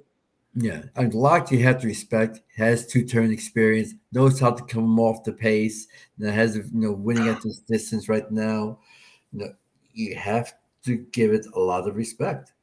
And see how that goes. Now you're going to have a couple of horses in here. You just don't know what you're going to get. I mean, for example, let's look at the 8-horse General Partner. He ran at Aqueduct going a mile, but that's 1 turn. He did show speed and tired, but we don't know if he could hold the speed going 2 turns or not. So to me, I probably would not be using it. Then you take the mystery horse, coming in from England and Ireland, Cuban Thunder, TJ Pereira, the Brazilian jockey riding. This is a horse who, again, he hasn't got past 7 furlongs, and most of his races, all of his races have been either on the synthetic or the grass. He's never run on regular dirt. You don't know if this horse wants to go 2 turns, wants to run on regular dirt. But he's going to be a high price. If you feel adventurous as a mystery horse, if you got a few extra bucks just in case, maybe you throw him in just on the whim, just in case something wild and wacky happens. Because you never know. Not saying we're going to see an Arazi-like performance, but strange things can happen. The way this year has been, watch out for the strange. But to me, I think the race goes through Baffert. And like I said, I'm going to go with Muth because of the 2-turn experience there. But I might throw in a couple of other horses just in case, depending on how confident I feel and how the track is playing as well. All right. So how are you going to use you're going to use them in that double? Yeah. Oh, definitely. I'm definitely using them on the double. I mean, I'm very curious to see how the betting goes as well. Who is the favorite and how heavy of a favorite is going to be in the juvenile, and then I'll adjust my plays. If I can get both Baffert horses as second and third choices, I'll probably use all those horses I liked in the Classic. If one of them is going out the favorite, maybe I'll throw one of the 2 horses out with that favorite, because it may not be worth it at that point. All right. And now I've looked at some of these, and I'm with you on this horse, Muth. I think that's a live long one, the Baffert. I'm definitely going to use both Bafferts here. Muth, look at it, very lightly raced. And I like the other one, Wind Me Up. I mean, they ran 1-2 in the American Pharaoh here at this track, and Muth is 4-1. And the Wind Me Up opens 15-1. I mean, and it's inside. It has very big speed, and has a second at the distance. The other one I'm looking at is so you got the 2 Bafferts, and Wind Me Up is a price 15-1. I'm going to look to beat Prince of Monaco, the 2 4-1. I know it's Baffert, but I think the other ones are quicker early and beats this one to the punch. I know it's 3 for 3 undefeated. I think it's going to take a lot of money, but I'm looking to get a price here and beat this one. And so I like Wind Me Up. And for this, I'd use these 4 horses. I'll go for the 4-horse exacta box in this. I'm not going to try and hit a trifecta here. I think the prices are big enough that we'll get paid. So for this 4, I'll play that double with the classic. I'd use 3. I don't like Timberlake. It's another one.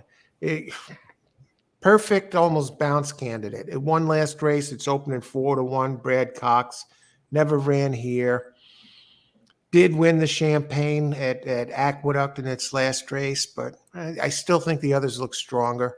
And he's trying 2 turns for the first time too. Right, you mentioned that. Okay, Timberlake. I'm playing against Timberlake, so I like the 3, and the other one I like, and I'm going to use Locked just because he looked very, very strong. The Pletcher Jose Ortiz factor. I would actually throw him out, but I don't want to get cute and just use the other 3. So I will include Locked in this.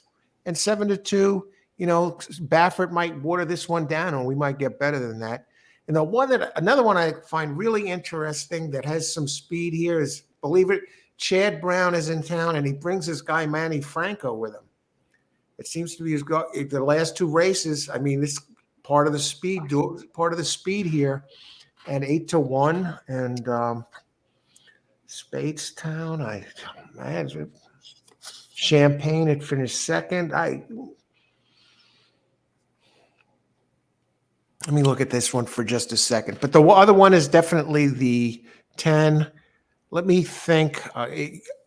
Let me think about something for a second with General Partner. And while you guys, I know one thing is if they go with like John is saying that Baffert, and I think Muth is definitely a good horse, but I like Lock because I know I'm going to get a better price on Lock than the other 2. I think they're going to go with the Baffert horse, so I'm liking Lock for the price. So yeah, well, Muth is going to get the money. Gun to the head. I'd probably get, and I just had to pick one. I would pick Locked as well, but I don't think anything is a sure thing in this race. And the other one I like is I like the last 2 races of General Partner. They really moving in a nice direction, and they're shipping them in here.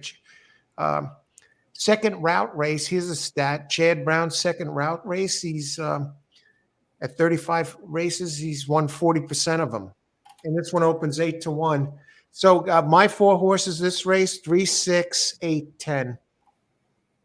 Okay, so then what does John think about the coupling of that double he had mentioned? If we go to the Breeders' Cup Classic on Saturday, what would be John's 4 picks on Saturday? With to play as a double or something like that, and I'll give a few picks too or whatever.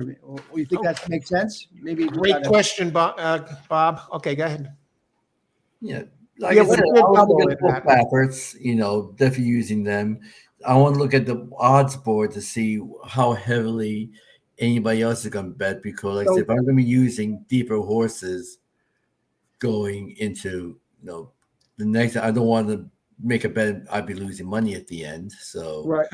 I'll definitely want to be paying attention to see what happens, because like I said, some people might fall in love with Locked, or they might fall in love with Muth or whatever. So I just need to make sure I don't go crazy and make a bet where I could lose money. Well, what about the big race, Sean? Who would you play into the big race? Like the big race that like on Saturday, who would you yours is definitely use the Japanese horse. I could see, John, you listed 7 of them here that as potential winners. Really, the 5 a little bit lighter than the others, but the ones you listed are 1, 2, 3, 6, 8, and 13 for sure, and 5. Maybe you'll use them in multis, lighter or whatever, but not on top within the race. I don't know. And who are your horses in this race, John? The ones you talked about? Because I started handicapping to you. What numbers? I'm gonna go Muth first. I know you like Muth. Okay, what's that? And then I'm gonna go the other back, Prince of Monaco. Even though he has no 2-turn experience, I do have to respect that one. Okay, so You you know? got 2 and 8. No, not 8. No, 10. No, I'm not using General And Party. no, I'm sorry, 10. Yeah, so thanks. Yeah, I got to make the correction on my I'm yeah, not I'm using using General 8 though. Party. Okay.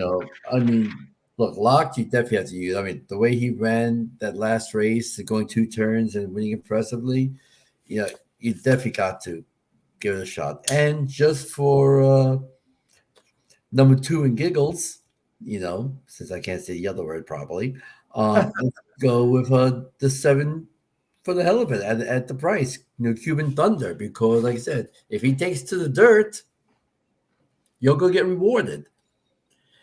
So why Okay, not? you're gonna use that one. Why not? Okay.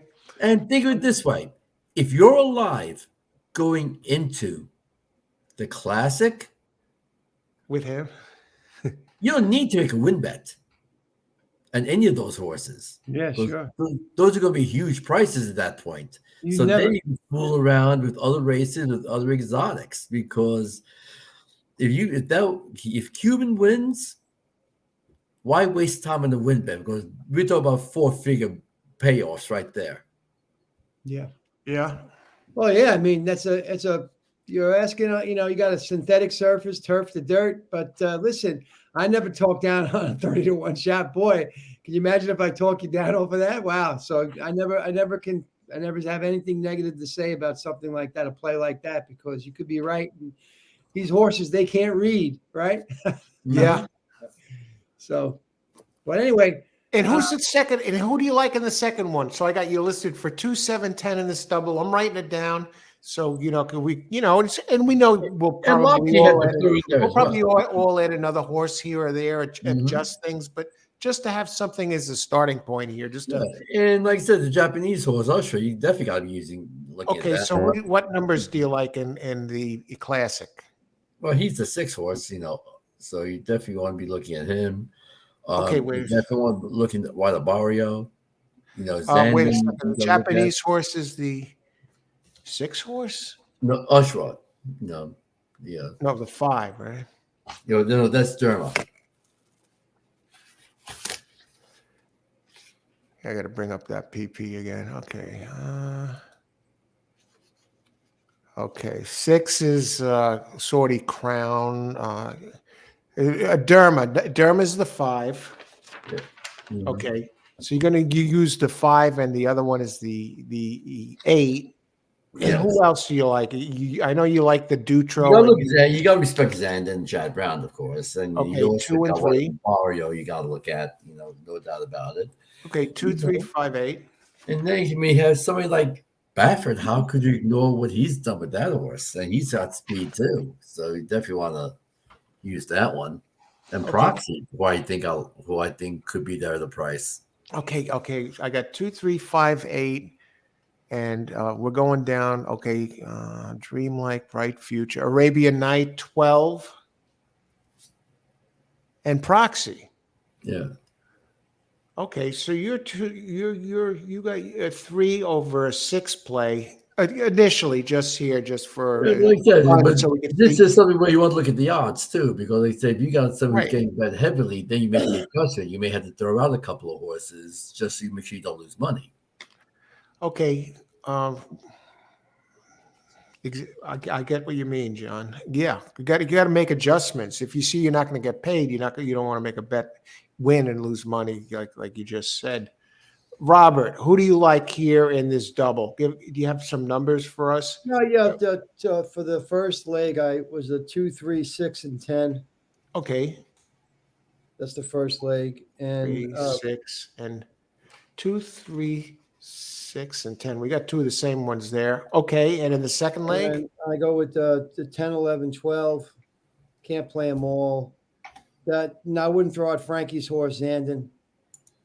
10, 11, 12, and Frankie is 2, I think, right? Yeah. Yeah, I'm just gonna throw out the Japanese horses. I'm just gonna say, all right. I know John, everything. I have great respect for John, but I'm just gonna take a stand against them and just can't play more. I do like the 6 also, Saudi Crown.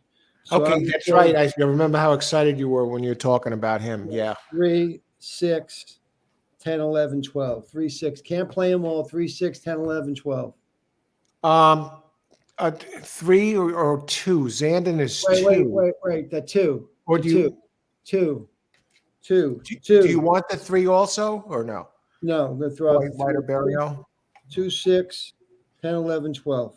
Okay, so you got 2, 3, 6, 10 in the first and 2, 6, 10, 11, 12. So that's a 4x5 play. So, okay, that's $20 for a buck or $40. And John has a 3x6 play, which is just a little less, 18 or 36. And I'll give you mine here. Oh, let me just say 13 too, because that on that last leg. So I know 13. Proxy too, like John. Oh, yeah, yeah. Okay, wait, I'm just looking at the 12, Arabian Night Proxy. Yeah. Okay, in the first leg for me, I like 3. You just double check that 3. That's the Baffert horse. Wind something, right? Wind me up. It's a long one. 3, 6, 8, 10. 3, 6, 8, 10. And in the second leg, I like 2, 3, 8. Wow. I got to add another horse. I only could be going. I thought I was going 5 deep. I'm going against the 5 Japanese horse. 2, 3. I got to use freaking. If this 12 wins with Baffert and wires the freaking field, I feel like a freaking idiot missing on this. 2, 3, 8, 12, 13. God. No. I'm not putting the 12 in. I may add another one. I got 2, 3, 8, 13, and I'm thinking maybe 6 or the Japanese horse. I'm looking for. Yeah, I got. I'm going to hold off on. I got a 4x4 play. 2, 3, 6, 8, 10 with 2, 3, 8, 13. 16 or 32, depending on a buck or two. I feel comfortable with the 3 and the 8 and Zandon and the 13 there.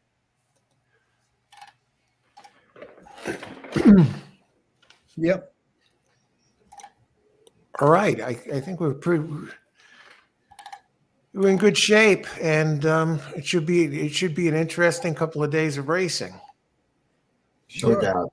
I mean, so many opportunities out there, so many great races. You got great stories like Cody's Wish. If he wins the dirt mile, he's probably horse of the year. You got Up to the Mark for Top Pledge. If he wins the turf, he could lay claim to horse of the year, and the turf championship. I mean, we got some great intriguing stories, and it's going to be interesting to see how the day develops. We just want good news. We've had enough crap already. We don't need any more crap. Yeah. And it's I agree with John. I think that on Friday, if I was to look at some trainers that look at some of Weaver's horses on the turf, he's got some pretty good runners on the in the 5th race. I know 5 furlongs, it's not my forte, but he's got some really strong runners, George Weaver, in that race. And we can analyze it now. I realize that, but he's got some really great runners. He's got Amidst Waves, a very good 5 furlong horse with Flavin Pratt on board. He's got a couple of good horses in there. I would take a look at him. O'Brien, I'm not so up on. And also his number 2 horse, No Name Mets, in that race too. Another very good horse with Irod Ortiz is on board him. So Weaver, I think, has a strong hand in that 5th race on Friday, because I did a little bit of handicapping with this, and of course I just wanted to say that. And I think Donica O'Brien has a chance in the. I'm going to bat off a couple of, and then we'll have John bat off a couple of things that he might want to do on the Grade 1 7th race on Friday. I think he's not without a chance. Donica O'Brien's horse, the Caravaggio, is a very good horse out of Scat Daddy. He's not a bad horse. What's the name? What's his name? Or what's the number of it? He's but the 6 horse on the he's a foreign horse. He's the race 7, the Yeah. Breeders' Cup Juvenile Filly Turf, Grade 1. I know you mentioned another horse, Warm Heart. Well, I say something about that race. That there's a horse called Austere in there that I bet at Kentucky Downs. A very good horse that has Tyler Gaffleone on. It's a Brendan Walsh horse. I wouldn't leave him without a chance. He's 12-1. He's not without a chance. I love the way what he did at Kentucky Downs, the way he rated, and he closed really strong. So he's another good horse. The 10 horse there is a very good horse there in that 7th race. I'm just going through a couple of the races that I looked at. The race 9, River Tiber, Aiden O'Brien's horse, River Tiber, very good horse. He gets the 2-hole. He's running a mile. I love this horse. The 2 horse. He's not a great price. Everyone's gonna bet him. So he's not gonna be a great price, but he's not impossible. Of course, the Michael McCarthy horse, Endlessly, is another good horse. He's a 5-1 shot in that race. He's got an Oscar Performance. Endlessly. Fine horse, huh? Endlessly is the horse, right? Yeah, Endlessly. I like him a little bit too in that race. And Aiden's got unquestionable. The French horses I'm not so keen on. The ones that run in France I'm not so keen on. But those are a couple that I looked at in that race. River Tiber, yeah. And then I'll just say that the big turf race, the 1.5-mile race on Saturday, I do like August Rodin. In the 1.5-mile race, is a pretty good horse. You're not going to get a great price on him, but I think he's a very good horse. He's a 3-year-old, but he's really shown a lot of great ability in Europe. He's 3-1. Bolsho Ballet's running, but he's a toss for me. There's a couple of other ones that are in there that I think Mustat Deef, John Gosden's going to probably go off the favorite, but I'm going to go against him with Aiden's horse. I would say that Exactor, the Exactor there for me is, 5, 2 strong Euros, 5'9", 59. I was born in 59. I'll go with that. And I said a few things. Maybe John wants to say a few things because I did some studying. I wanted to get that out there, man. Let me jump in here before, I'm writing all these things down and it just dawned on me. You started giving these picks out. Thanks so much, Robert, for sharing these picks, the handicapping for all these races. When you watch the replay of this, of course, the replay is at the same link. Just move it for the cursor up to about the 1 hour and 40-minute mark. And then you could just take Robert's picks one by one and write them down then, and then take a look at the horses. What I'm going to do, Bobby, is look these horses over. Again, go to the 1 hour and 40-minute mark. And it might be a minute or two past that, but you hear Robert start giving out his picks. And I'll give you my feedback on these horses when I get a chance to look at them. Yeah, that was just some Euros that I looked at. Maybe John has a few Euros he wants to talk about. I don't know if he has any. He pointed any out. I pointed a few out that I had looked at. That's all. Thanks so much. That's excellent. And Robert, you see, he knows his stuff. So tremendous. Well, I want you to see something that you may never see again. Okay. Okay. Right on. Because we talked about Clapton using the Breeders' Cup as a prep race. Right. But what if I told you there is a horse running this weekend who is dropping in class to run in the Breeders' Cup?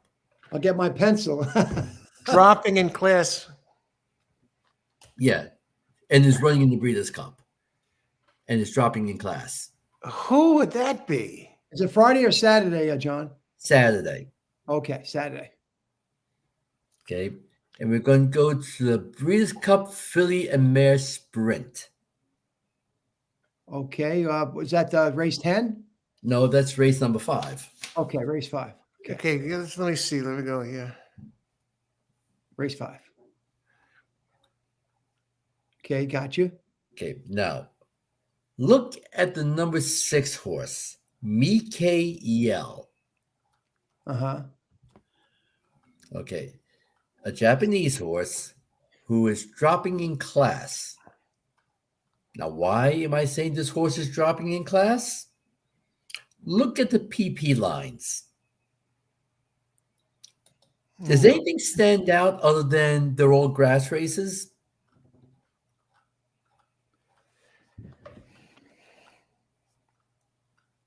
What's the horse's name? This is the 5th race, right? Yeah, the 6th race. Mikael. Yo. Now, what did you say, John? Does anything What number is this stand out? horse? The 6th horse. Yeah, stand out. It's going turf to dirt all I'm the way. seeing Star. Yeah. I'm looking. Turf to dirt. No, John? Yeah, well, that's one thing, but that's not Right. the main thing. That's not the main thing. He's And running- you see, she has not been running well lately, and she has been beaten pretty badly, especially the last 3 starts. Right. Okay. But what else do you notice about those races? Hmm.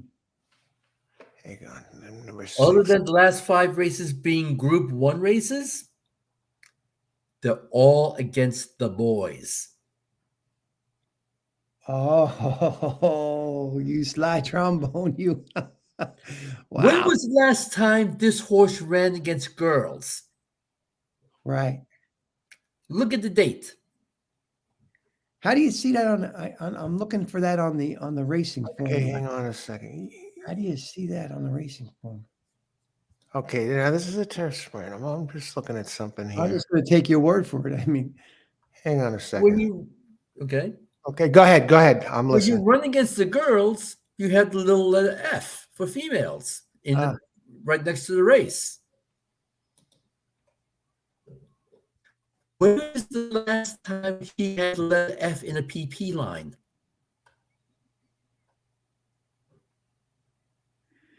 wow. Wow, this is a bomb, man. April 2021. She's been running against the boys for the past 2.5 years. And now she's going to run against the girls. Wow. If that's not dropping in class, I don't know what is. John, how do you figure like on the formulator? Did they show that on the formulator? Yeah, just look, it has the letter F for the filly. No, for filly mare. Oh, Philly and Mare. Yeah, look at the name of the race, and you see the letter F. Right. You know, that means it's a girls' race. Right.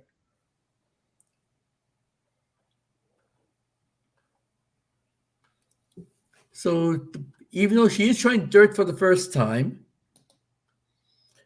but she's dropping in class from running against the boys to running against the girls again.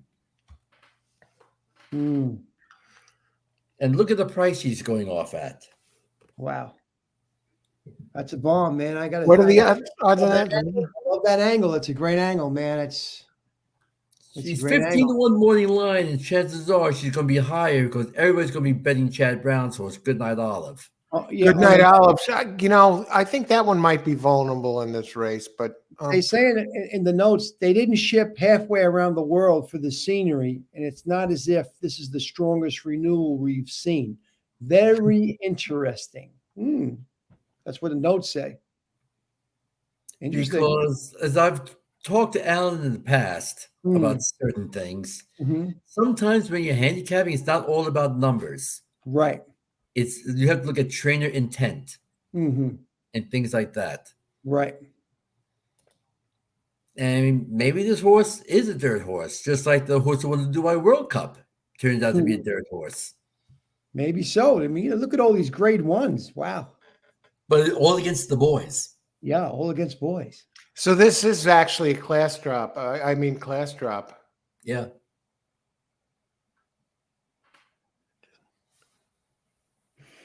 Interesting. Class drop. There's another one in here that looked interesting.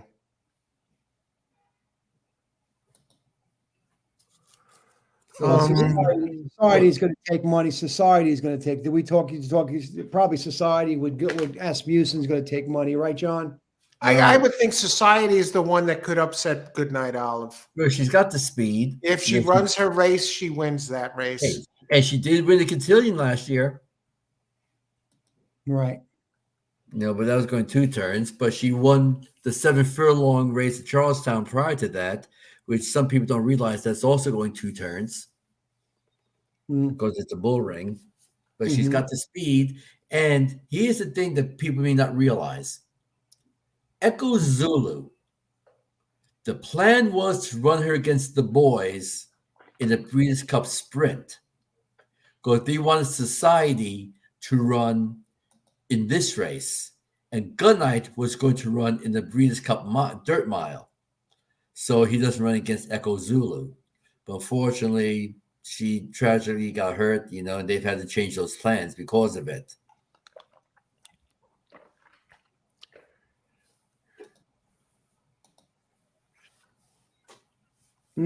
I'm just looking at that Miguel. Yeah. Interesting. I'm just looking at. Doesn't win many races. It runs in G1 company. But we're running against the boys. Yeah. Okay. I get it, John. Yeah. Against the boys. And you're getting a bomb price. So we're going to mark that down for John there to keep an eye on that. Mikael 5, number 6. In the fifth race, number 6. Because that's the thing. People who just glance at it and don't pay much attention to it, they don't look for these details. Right. They just see a record, and they might just see the horse been badly beaten recently. They think, this horse doesn't belong here. It's no shot. You got to look into it a little further, a little deeper, and see what's going on. Sure. That's a good spot there, John. Excellent spot, not good. Mm-hmm. Yeah. So, Any? What do you think about the big 1.5 mile race, John? You have any opinion on that? The turf race, what day is that? Saturday, John? Yeah, Saturday. That's the class. I mean, the 1.5 mile turf. Yeah. Okay, simple. Europe. I tell you nothing new, right? I mean, look. Okay, I like Up to the Mark. He looked great winning his last start. But let's be honest here. Those Europeans train to go a distance, and they train to peak. Our horses aren't as good as them. They're not in as good a shape as them. And when it comes to races like that, they normally kick our butt. The only way we could win a race like that is if we steal it on the front end and use our natural speed to our advantage. Yeah. Because channel maker, right? We can't outkick them. They will kick our butts if we try to outkick them. We have to use our speed to our advantage if you want to win a race like that. Yeah. No, I hear you. I'm looking more for somebody to use underneath in that race. I'm seeing this race for the first time. I mean,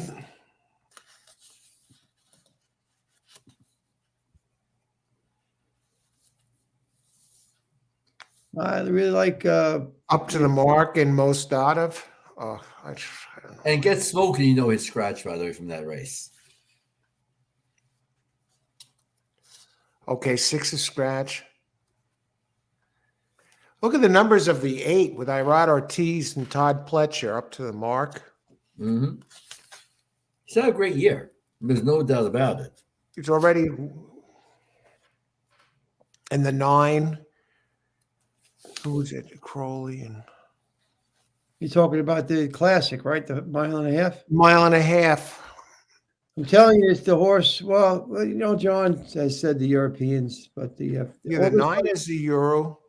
Deep Impact is a good horse. It's August Rodin. I know the price is not. He's going to be the favorite probably. Maybe not. If I'll 3 to 1, I'll take him to win for sure. That's a gift.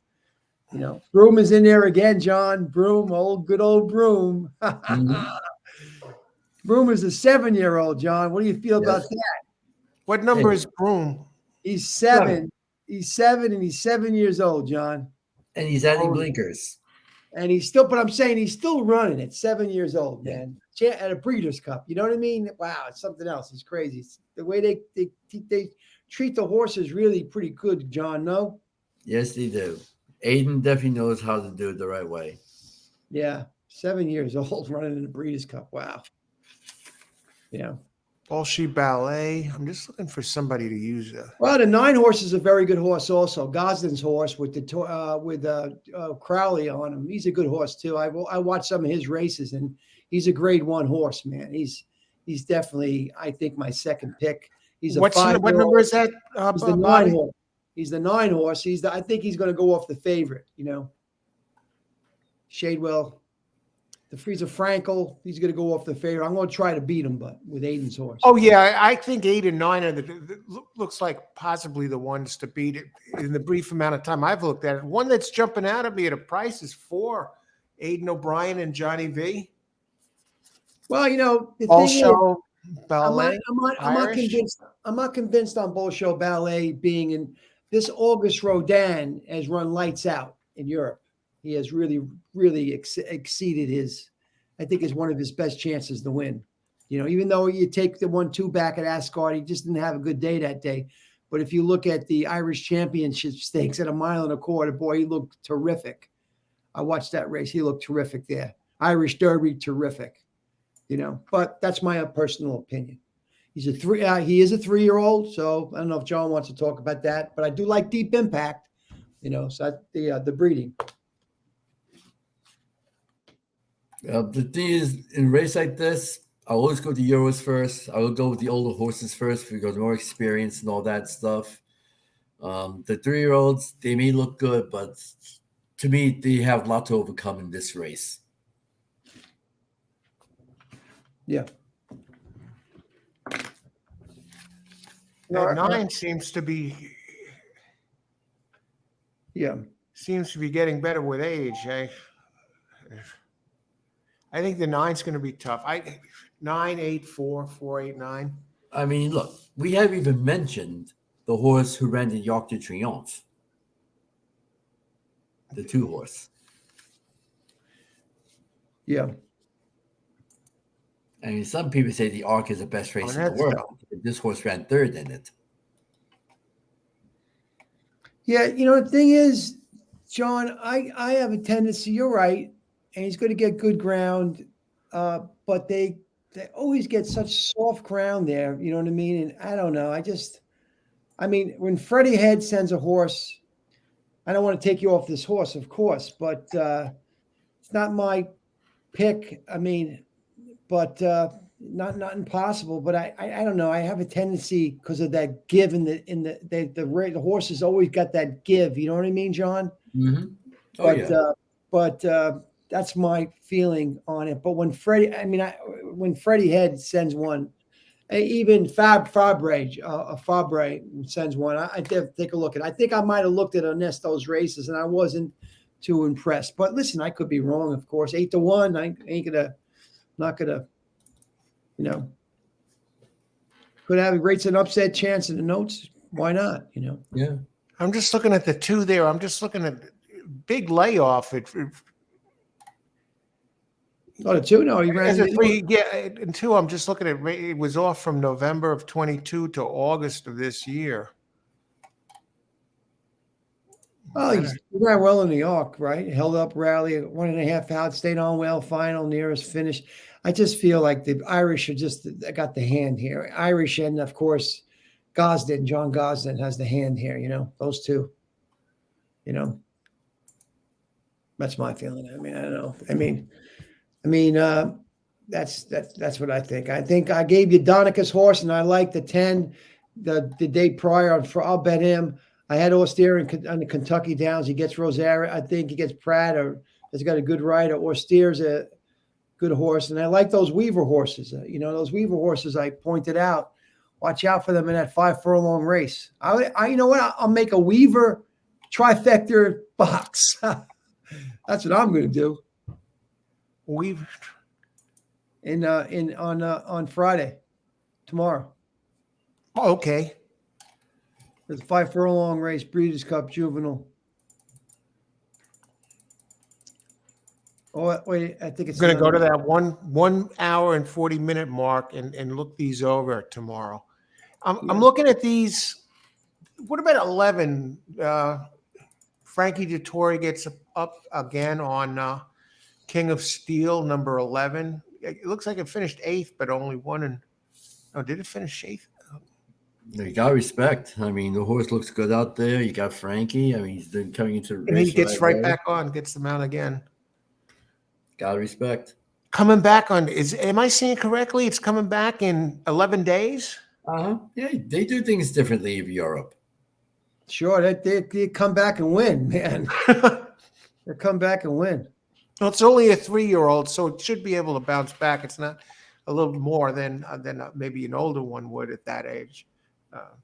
Got beat by August Rodin, beat him, at Leopardstown. He did go up against August Rodin a couple of times, and he was beaten 3 times. Good eye, Bobby. Rodin, But listen, I'm just saying.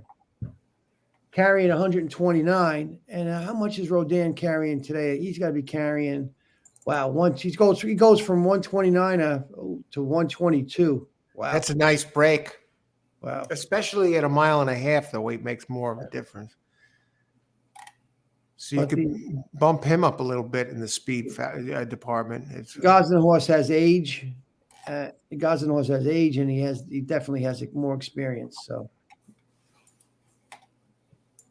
it's a 5-year-old. He's got grade 1s here. And an interesting thing, Johnny. John Gosling, he doesn't have him. He's got Crowley riding him. And Right. Dettori rode him to the win at Juddmonte International Grade 1 at York.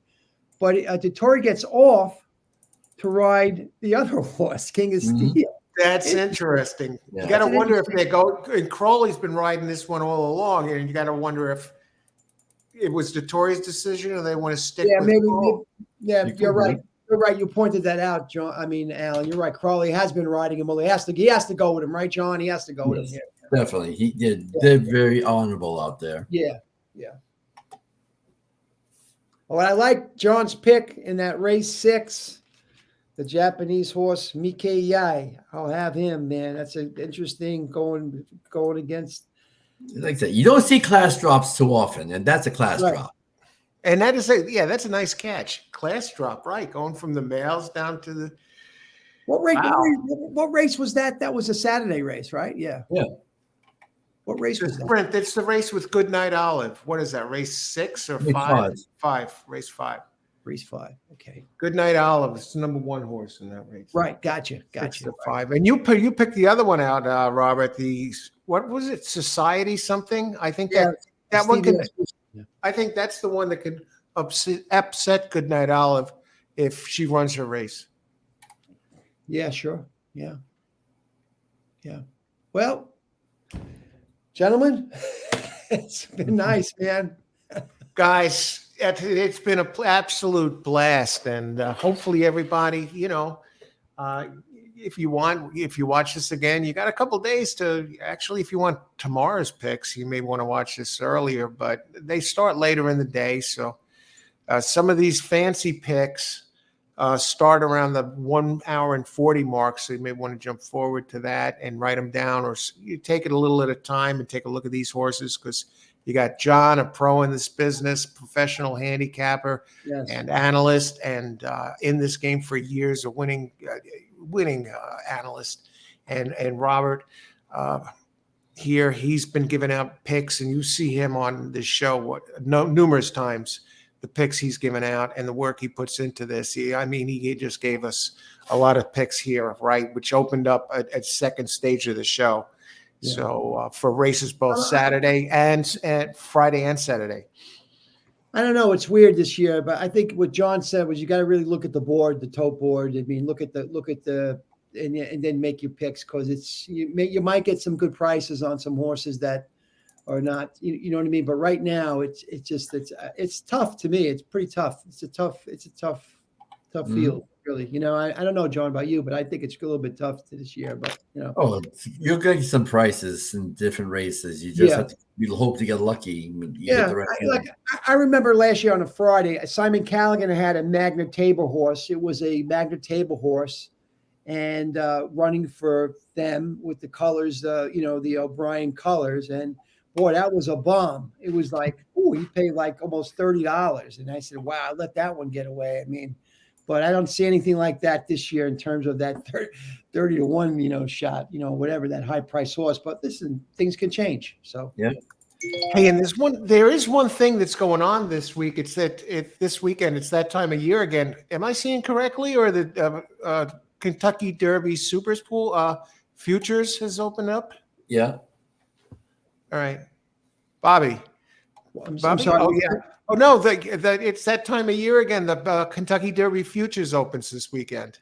Yeah, I'm not really a big lover of the opening. I kind of like watch after the Florida Derby. I might make a wager. I like the Florida Derby as a. I actually have picked a couple of horses out of the Florida Derby this last year, and of course Nyquist, where I got 125 to 1 odds. I don't know how I did that, but That's a hell of play in Nyquist. And John, you looking at anybody for the future? I'll take a look at it. I'll see who the entries are and see if I never take a look at it handicapping wise because it's too early. But what I like to do is they give you the exacta option. And what I did one year is I wheeled the exacta all with the rest of the horses. Okay. And that year, out of the 23 horses, Yeah. only one made the Derby. Holy smokes. So as soon as the gate opened, I hit that bet because I had the field, which was everybody else.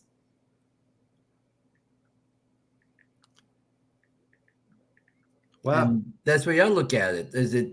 Why am I going to go and try to figure things out? It's way too early. We don't know who wants to go the distance or wants to go that far or who's going to make it. So instead of betting one individual horse, give me the field where you're going to have over 300 horses. And most of them who are in the race will probably be in the field. Right. Well, I see the logic there. Well, I'm going to take a look at it either way. I'm not saying I'm going to bet on it, but I'm curious who they list and what the odds are going to be. Well, that'd be my bet, not to win, but just to hit the exacta. Good luck. Yeah. I could run last and next to last and hit the exacta because they're the only ones left. Oh, gee. Well, gentlemen, it's been a pleasure. Thanks so much for joining the show tonight. And it's a blast as always. And I want to thank everyone who's watched tonight. Alan. I want to wish everybody luck and enjoy. And have a good night, everybody.